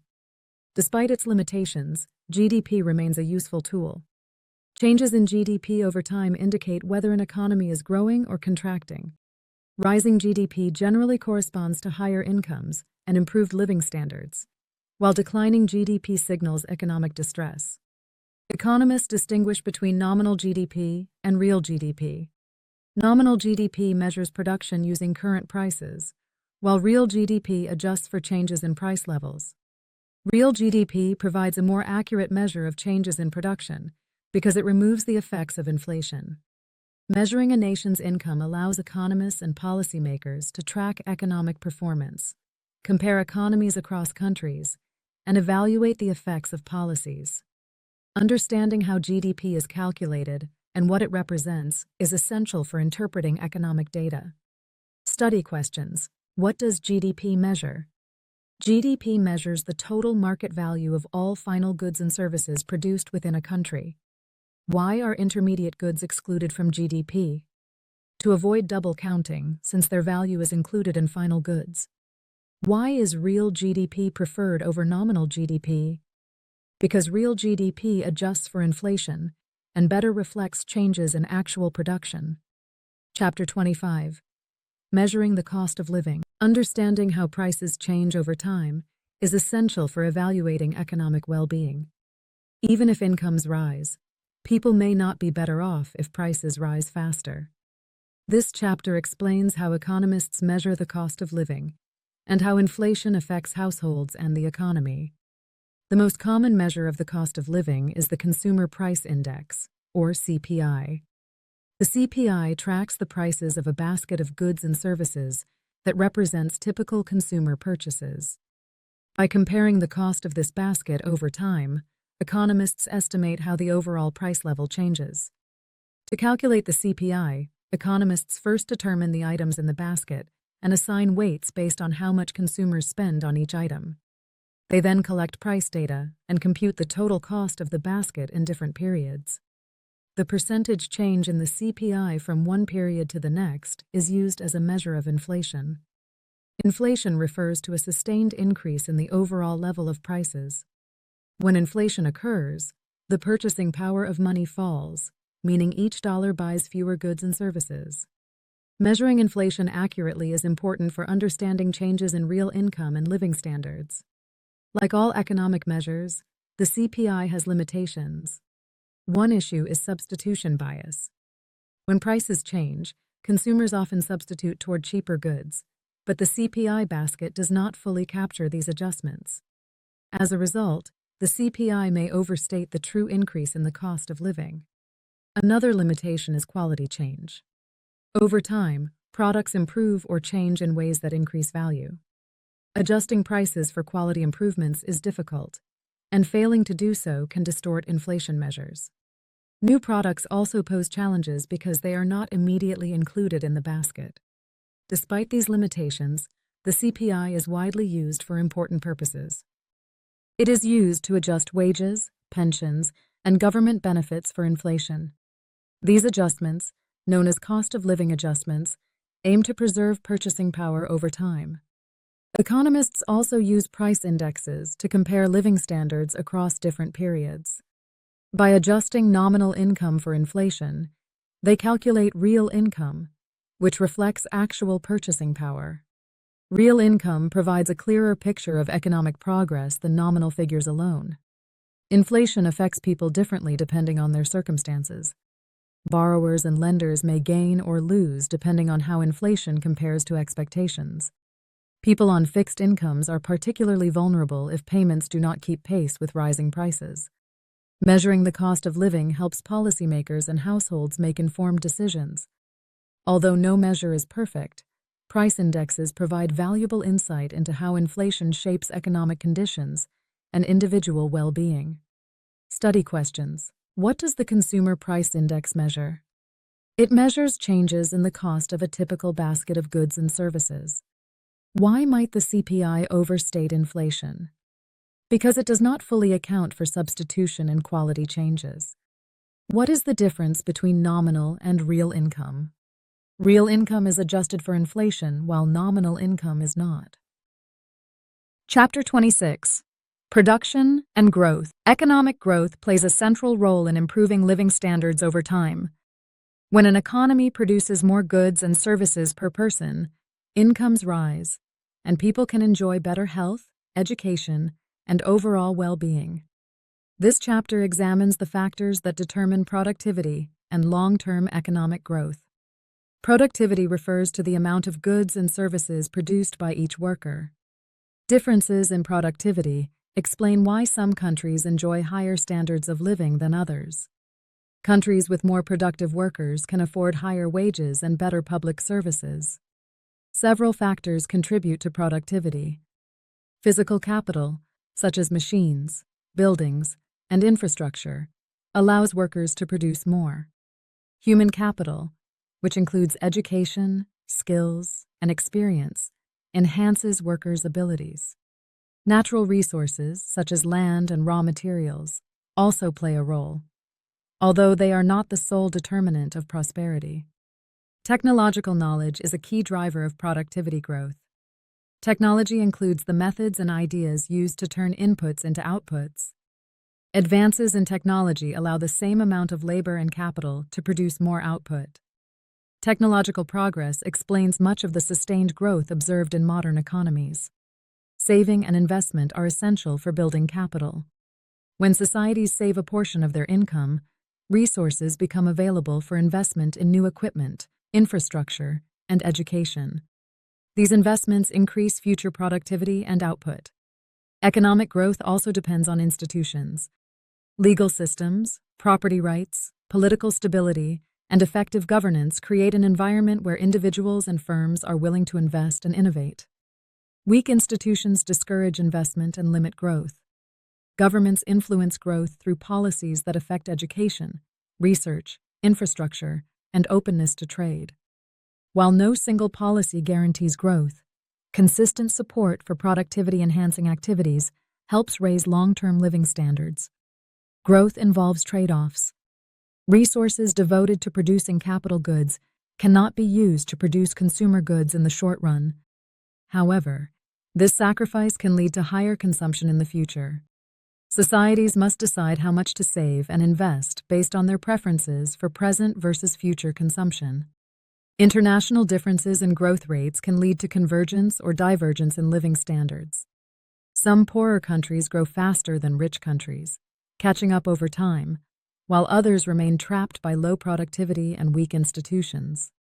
Understanding the sources of economic growth helps explain long-term improvements in living standards and highlights the importance of policies that support productivity. Growth is not automatic, but it is the result of choices made by individuals, firms, and governments. Study questions: what is productivity, and why is it important for living standards? Productivity measures output per worker and determines wages and consumption possibilities. What role does technology play in economic growth? Technology allows more output to be produced with the same inputs. Why are institutions important for growth? They create incentives for investment, innovation, and efficient economic activity. Chapter 27: Saving, Investment, and the Financial System. Economic growth and capital accumulation depend on saving and investment. The financial system plays a central role in connecting people who save with those who want to invest. This chapter explains how saving and investment are coordinated and why financial markets are important for the economy. Saving occurs when individuals or households consume less than their income. The resources saved can be used to finance investment, which is the purchase of new capital, such as machinery, buildings, or technology. Investment increases the economy's productive capacity and supports long-term growth. The financial system consists of institutions that facilitate the flow of funds from savers to investors. Financial markets, such as bond and stock markets, allow firms and governments to raise funds directly from investors. Financial intermediaries, such as banks and mutual funds, collect savings and lend them to borrowers. In the market for loanable funds, the interest rate plays a key role. The interest rate is the price paid for borrowing money and the return earned on saving. It adjusts to balance the supply of saving with the demand for investment. When interest rates are high, saving is more attractive and investment is less profitable. When interest rates are low, investment increases and saving decreases. Government policies can influence saving and investment. For example, tax incentives may encourage saving or investment, while budget deficits reduce national saving by increasing government borrowing. When the government borrows more, fewer funds may be available for private investment, potentially slowing capital accumulation. The financial system also allocates resources toward their most productive uses. By directing funds to firms with promising projects, financial markets support innovation and efficiency. Well-functioning financial systems help ensure that capital flows to where it is most valuable. Financial markets are not without risk. Investments involve uncertainty, and poor decisions can lead to losses. Regulations aim to protect investors, maintain confidence, and reduce systemic risk, but excessive regulation can limit innovation and access to credit. The performance of the financial system affects economic stability.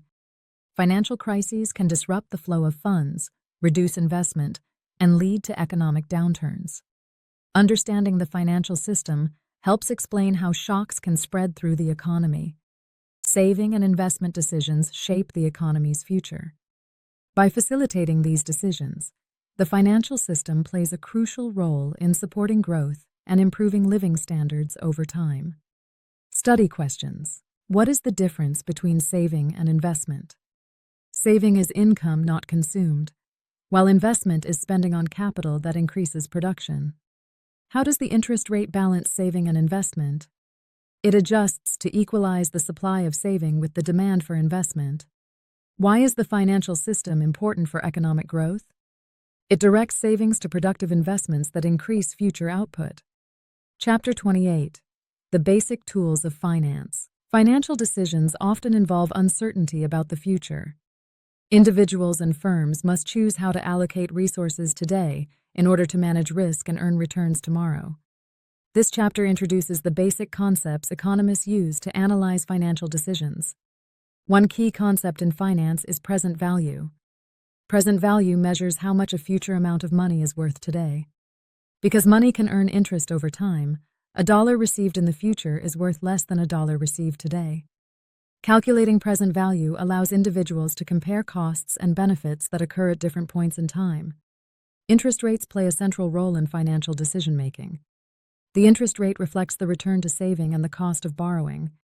Higher interest rates make future payments less attractive in present value terms and encourage saving over spending. Lower interest rates make borrowing more attractive and increase the value of future income. Another important concept is risk. Risk refers to uncertainty about outcomes. Some investments offer predictable returns, while others involve significant uncertainty. People generally dislike risk and prefer certainty, but they may accept risk in exchange for higher expected returns. Diversification is a strategy used to reduce risk. By holding a variety of assets, investors can reduce the impact of any single investment performing poorly. Diversification does not eliminate risk entirely, but it lowers risk without necessarily reducing expected returns.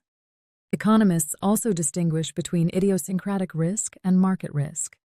Idiosyncratic risk affects individual assets and can be reduced through diversification.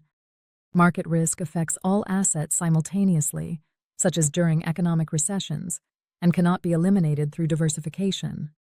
The trade-off between risk and return is a central theme in finance. Assets with higher risk tend to offer higher expected returns to compensate investors. Understanding this trade-off helps individuals make informed choices about saving, investing, and retirement planning. Financial tools help households plan for the future, firms evaluate investment projects, and governments assess policy impacts. While financial decisions can be complex, the basic principles of present value, risk, and diversification provide a foundation for sound decision-making. Understanding these tools does not require advanced mathematics. Rather, it involves recognizing how time and uncertainty affect value. Applying these concepts helps individuals and organizations make better financial choices in an uncertain world.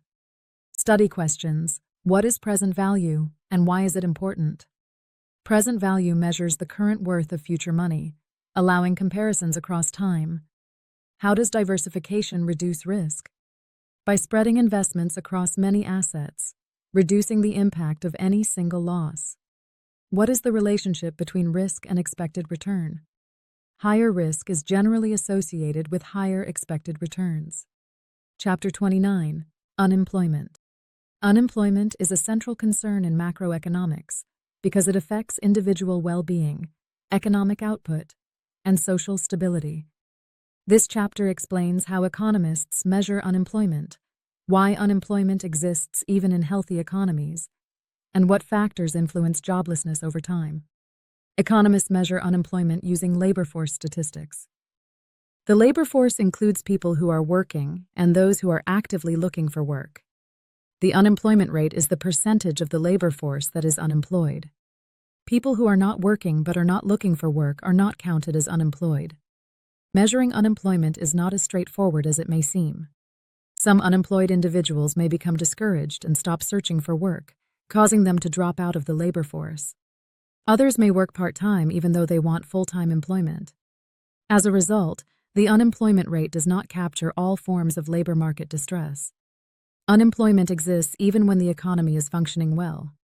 One reason is frictional unemployment, which occurs when workers are between jobs or entering the labor force.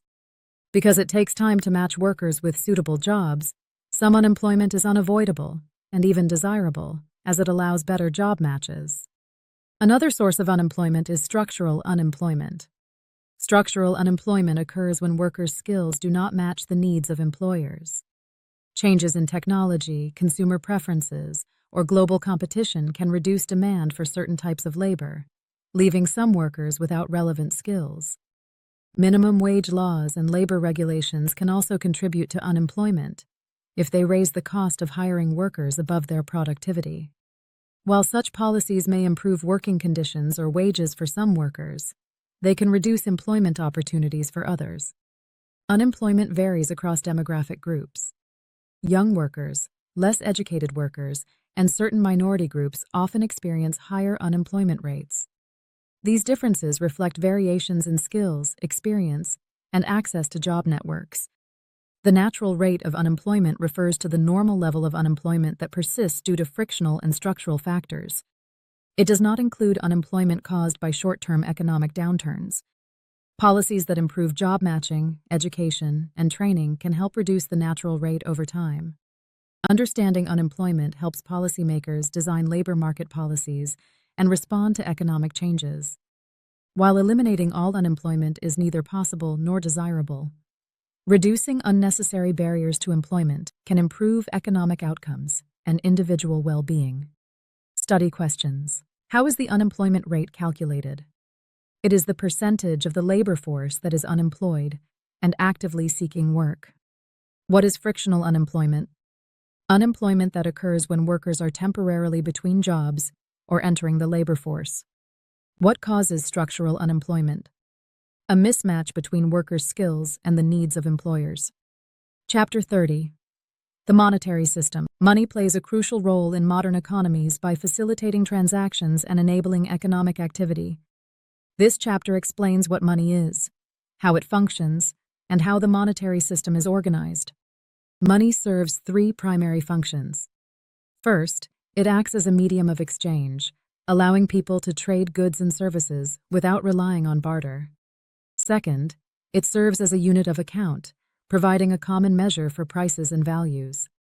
Third, it functions as a store of value, allowing people to transfer purchasing power from the present to the future. In modern economies, money takes the form of currency and bank deposits. Currency includes paper bills and coins issued by the government. Bank deposits are balances held in checking and savings accounts that can be used for transactions through checks, debit cards, or electronic payments. The supply of money is controlled by a country's central bank. In the United States, this role is performed by the Federal Reserve. The central bank regulates the monetary system to promote economic stability, control inflation, and support employment. Banks play an important role in the monetary system through fractional reserve banking. Banks keep a fraction of deposits as reserves and lend out the rest. This process increases the amount of money in circulation through the money multiplier effect. While this system expands credit and supports economic growth, it also creates risk if many depositors demand their money at the same time. To maintain confidence in the banking system, governments provide safeguards such as deposit insurance and bank regulation. These measures reduce the likelihood of bank runs and promote financial stability. Central banks also act as lenders of last resort, providing liquidity during financial crises. The central bank uses various tools to influence the money supply and credit conditions. By adjusting interest rates and conducting open market operations, it affects borrowing, spending, and investment throughout the economy. Understanding the monetary system helps explain how money influences economic activity and why central banks play such a central role in modern economies. Sound monetary policy supports stable prices and sustainable growth. Study questions. What are the three functions of money? Medium of exchange, unit of account, and store of value. What role do banks play in the money supply? They expand the money supply through fractional reserve lending. Why is central bank regulation important? To maintain stability, control inflation, and prevent financial crises. Chapter 31. Money growth and inflation. Inflation is a sustained increase in the overall level of prices in an economy. While moderate inflation is common, high or unpredictable inflation can create serious economic problems. This chapter explains what causes inflation, how it affects the economy, and why controlling inflation is a central goal of monetary policy.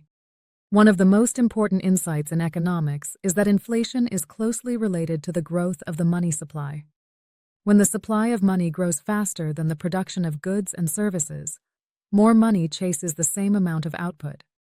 As a result, prices rise.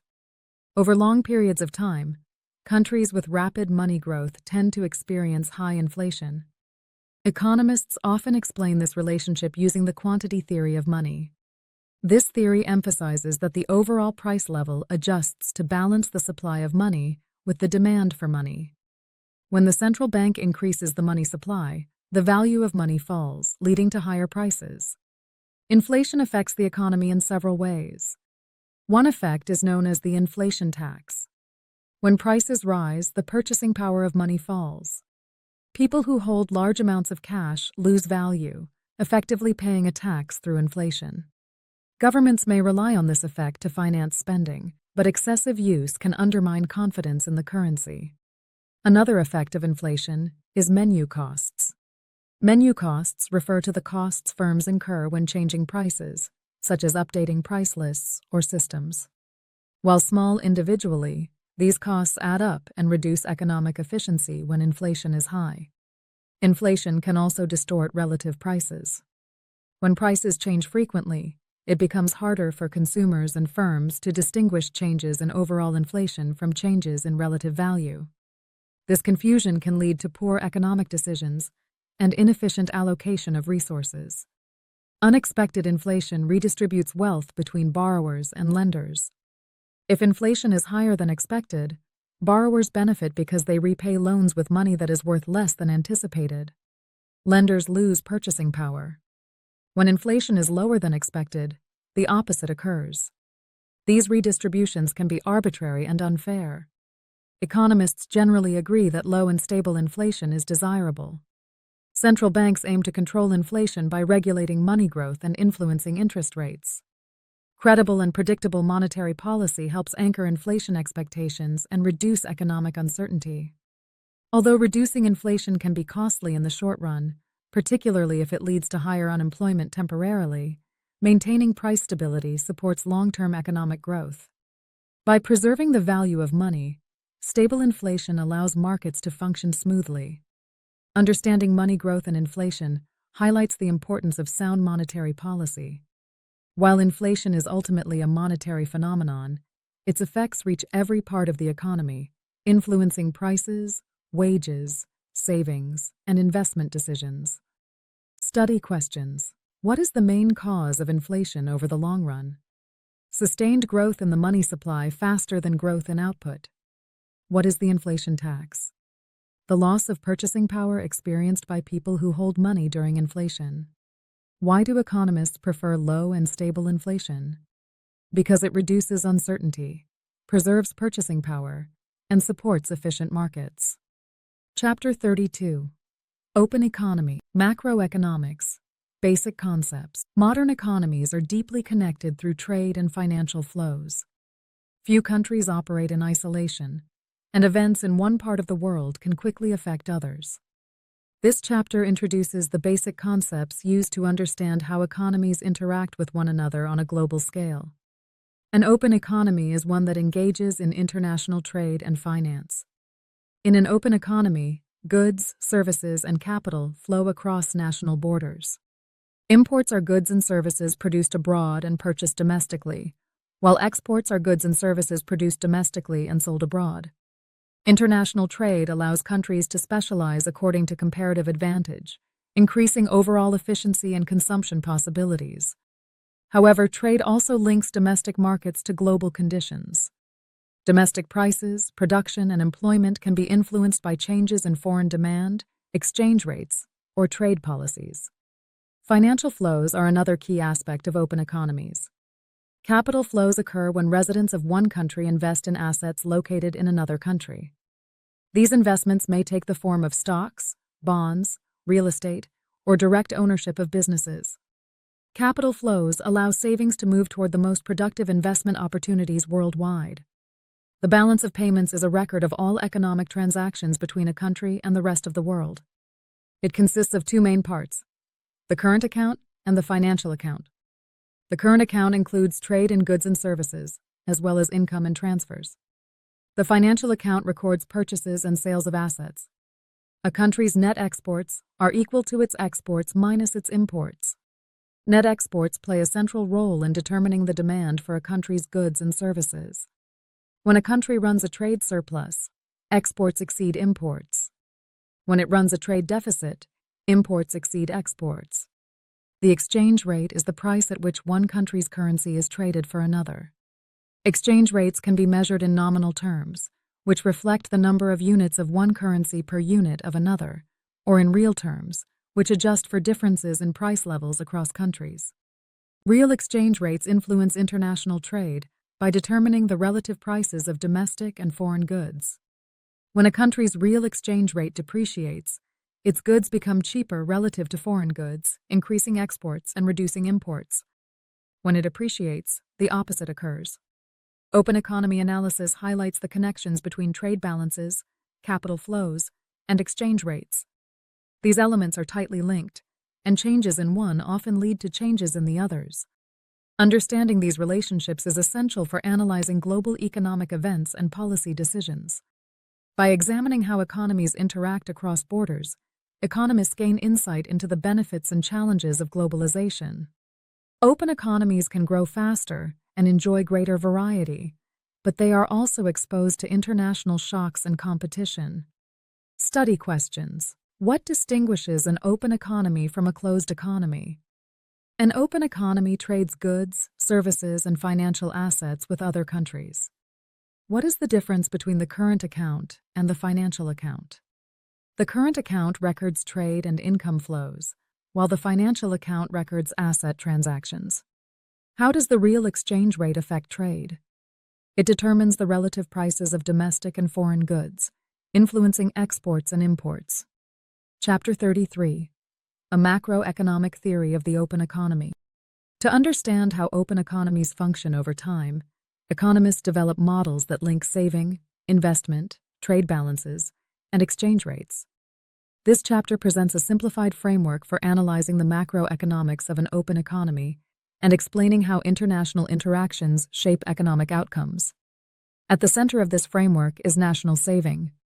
National saving consists of the income that remains after consumption by households and government. It represents the resources available for investment at home or abroad.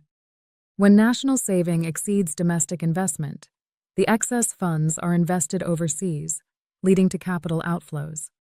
The difference between saving and investment is closely related to net exports. When a country saves more than it invests domestically, it runs a trade surplus. When it invests more than it saves, it runs a trade deficit. These relationships highlight how trade imbalances are tied to financial flows, rather than simply trade policy. The supply and demand for loanable funds determine the interest rate in an economy. In an open economy, this interest rate is influenced by global financial markets. Capital flows toward countries offering higher returns, linking domestic interest rates to world interest rates. Exchange rates play a key role in balancing trade flows. The real exchange rate adjusts to ensure that net exports match the difference between saving and investment. When saving rises relative to investment, the real exchange rate depreciates, making exports more competitive. When investment rises relative to saving, the real exchange rate appreciates. Government policies affect open economies through their impact on saving and investment. For example, budget deficits reduce national saving, increasing reliance on foreign capital and leading to trade deficits. Tax incentives or policies that encourage saving can influence capital flows and exchange rates. Trade policies, such as tariffs or quotas, affect the composition of trade but do not necessarily change the overall trade balance. While such policies may reduce imports of specific goods, exchange rates and capital flows adjust to offset these effects. This open economy framework helps explain global imbalances and international financial crises. It shows how interconnected economies transmit shocks and how policies in one country can affect outcomes elsewhere. Understanding the macroeconomics of open economies highlights the importance of coordination and sound policy. Because financial and trade flows cross borders, domestic decisions can have international consequences. Study questions. How are saving, investment, and net exports related? Net exports equal saving minus investment. Why do trade deficits reflect capital inflows? Because countries invest more than they save, borrowing from abroad. How do exchange rates help balance open economies? They adjust to align trade flows with saving and investment. Chapter 34.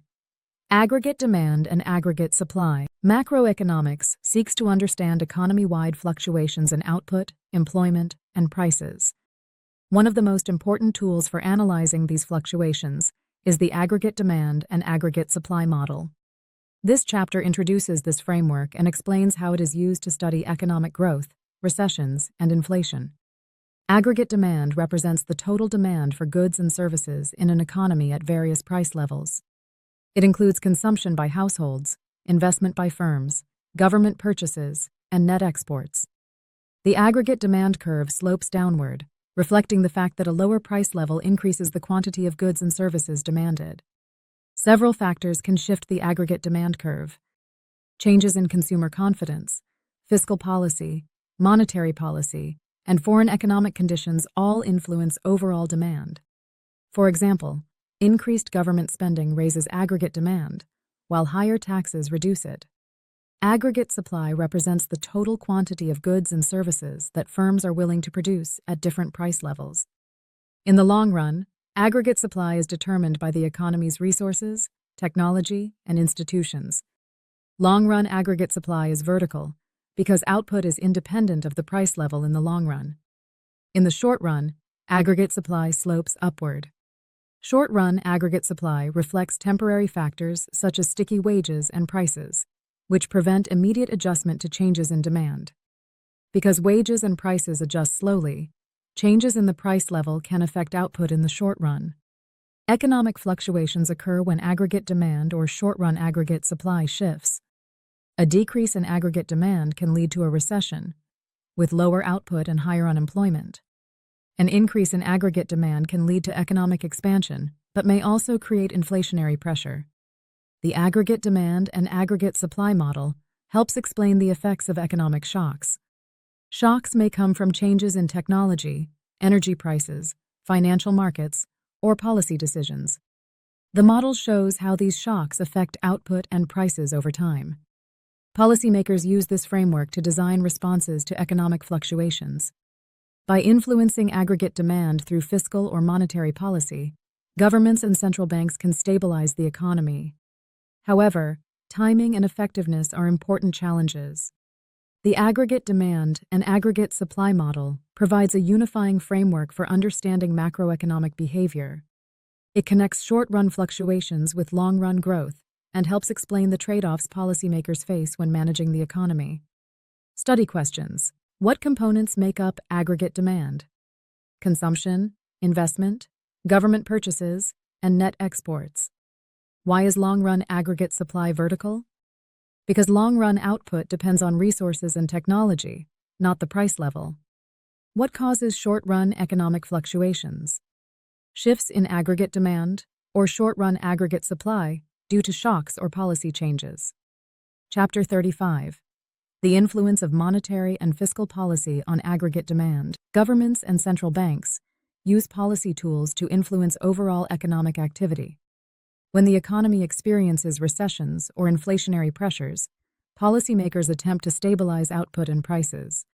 This chapter explains how monetary and fiscal policy affect aggregate demand and influence short-run economic fluctuations. Fiscal policy refers to decisions about government spending and taxation. When the government increases spending on goods and services, aggregate demand rises directly because government purchases are a component of aggregate demand.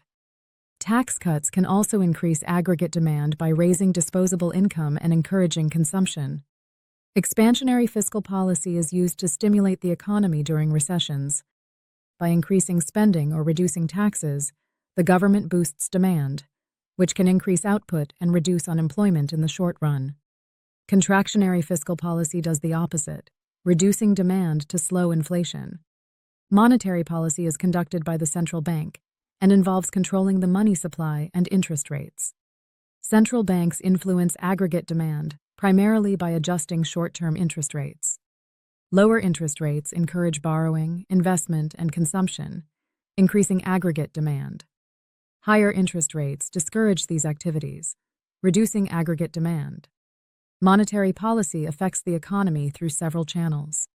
Lower interest rates make investment projects more attractive, raise asset prices, and can weaken the exchange rate, increasing exports. Together, these effects boost overall demand. Policy effectiveness depends on timing and expectations. Fiscal policy often faces delays due to the legislative process, while monetary policy operates with shorter lags. However, Both policies can be less effective if households and firms anticipate future policy changes and adjust behavior accordingly. Automatic stabilizers are features of fiscal policy that reduce the severity of economic fluctuations without new legislation. Progressive income taxes and unemployment benefits automatically increase government spending or reduce tax revenue during downturns, helping stabilize aggregate demand. Policymakers must also consider long-term consequences. Persistent budget deficits can reduce national saving and crowd out investment. Excessively loose monetary policy can lead to inflation. Balancing short-run stabilization with long-run sustainability is a key challenge. Understanding how monetary and fiscal policy influence aggregate demand helps explain government responses to economic crises. These tools provide ways to manage fluctuations, but they require careful design and credible implementation. Study questions. What is expansionary fiscal policy? Government actions that increase spending or reduce taxes to raise aggregate demand. How does monetary policy affect aggregate demand? By influencing interest rates, which affect spending and investment decisions. What are automatic stabilizers? Policies that automatically counteract economic fluctuations without new legislation. Chapter 36. The short-run trade-off between inflation and unemployment. One of the most important and challenging issues in macroeconomics is the relationship between inflation and unemployment. Policymakers often face situations in which improving one outcome may worsen the other, at least temporarily. This chapter explains the nature of this short-run trade-off and how it influences economic policy. In the short run, changes in aggregate demand can affect both output and prices. When aggregate demand increases, firms respond by producing more goods and services. To do so, they often hire more workers, which reduces unemployment. At the same time, higher demand puts upward pressure on prices, leading to higher inflation. This relationship between inflation and unemployment is often illustrated by the Phillips curve. The Phillips curve shows an inverse relationship between inflation and unemployment in the short run. When unemployment is low, inflation tends to be higher. When unemployment is high, inflation tends to be lower. The short-run trade-off arises because wages and prices do not adjust instantly. When demand increases, firms may raise output before wages fully adjust, leading to higher employment. Over time, however, workers and firms adjust their expectations and contracts to reflect higher inflation. Expectations play a crucial role in determining the trade-off. If workers and firms expect higher inflation, they will build those expectations into wage demands and price-setting behavior. As a result, inflation can rise without any lasting reduction in unemployment. This insight leads to the concept of the natural rate of unemployment. The natural rate reflects the level of unemployment determined by labor market institutions, job search, and skill matching. In the long run, the economy tends to return to this natural rate regardless of the inflation rate. Attempts to push unemployment below its natural rate through expansionary policy may succeed in the short run, but they tend to lead to accelerating inflation over time. Once expectations adjust, unemployment returns to its natural level, leaving only higher inflation behind. Disinflation, the process of reducing inflation, can also be costly in the short run. Tight monetary or fiscal policy can reduce inflation, but may increase unemployment temporarily. Policymakers must weigh these short-run costs against the long-run benefits of price stability. The experience of many countries shows that managing expectations is critical. When central banks establish credibility and clearly communicate their commitment to low inflation, inflation expectations become more stable. Stable expectations reduce the cost of maintaining low inflation. Understanding the short-run trade-off between inflation and unemployment helps explain why economic stabilization is difficult. Policymakers must consider timing, expectations, and long-run consequences when responding to economic fluctuations. Study questions. Why does a short-run trade-off exist between inflation and unemployment? Because wages and prices adjust slowly, allowing demand changes to affect employment before prices fully adjust. What role do expectations play in the Phillips curve? Expectations influence wage and price setting, determining whether inflation reduces unemployment. What is the natural rate of unemployment? The level of unemployment determined by labor market factors that persists in the long run. Chapter 37. 6 Debates over Macroeconomic Policy. Macroeconomic policy often involves difficult choices and considerable disagreement among economists, policymakers, and the public. While economists share many core principles, they sometimes differ on how those principles should be applied in practice. This chapter examines 6 major debates that shape discussions of macroeconomic policy. The first debate concerns how actively policymakers should try to stabilize the economy.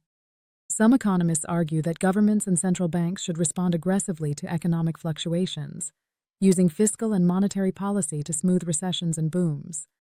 Others caution that policy actions may be poorly timed or based on incomplete information, potentially making economic instability worse rather than better. A second debate focuses on the role of fiscal policy. Supporters of active fiscal policy believe government spending and tax changes are effective tools for managing demand. Critics argue that fiscal policy suffers from long delays and political constraints, reducing its effectiveness compared to monetary policy. The third debate involves the conduct of monetary policy. Economists discuss whether central banks should follow strict rules or rely on discretion. Rules-based policy emphasizes predictable responses to economic conditions, which can anchor expectations. Discretion allows flexibility in responding to unexpected shocks, but may create uncertainty if policy appears inconsistent.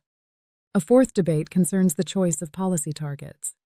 Some argue that central banks should focus primarily on controlling inflation, while others emphasize employment or economic growth. Balancing these goals is challenging, especially when inflation and unemployment move in opposite directions. The fifth debate addresses government debt and budget deficits. Some economists worry that large deficits reduce national saving, crowd out investment, and burden future generations. Others argue that deficits can be useful during recessions and that the costs depend on economic conditions and how borrowed funds are used. The final debate examines the costs and benefits of disinflation. Reducing inflation can improve long-term economic performance, but it may increase unemployment in the short run. Policymakers must decide how quickly to pursue lower inflation and how much short-term cost is acceptable. These debates reflect differences in economic judgment, values, and tolerance for risk. They also reflect uncertainty about how the economy works in practice. As new evidence emerges, views on these issues continue to evolve. Understanding these debates helps explain why economic policy is often controversial and why reasonable people can disagree on the best course of action. Macroeconomics does not offer simple answers, but it provides tools for analyzing trade-offs and consequences. Together, these debates highlight the complexity of managing an economy.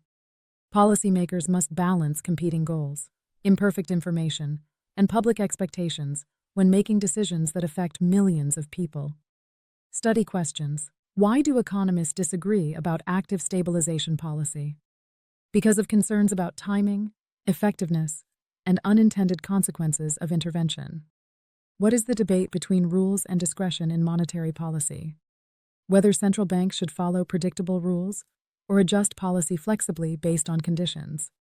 Why can reducing inflation be costly in the short run? Because policies that lower inflation may temporarily increase unemployment.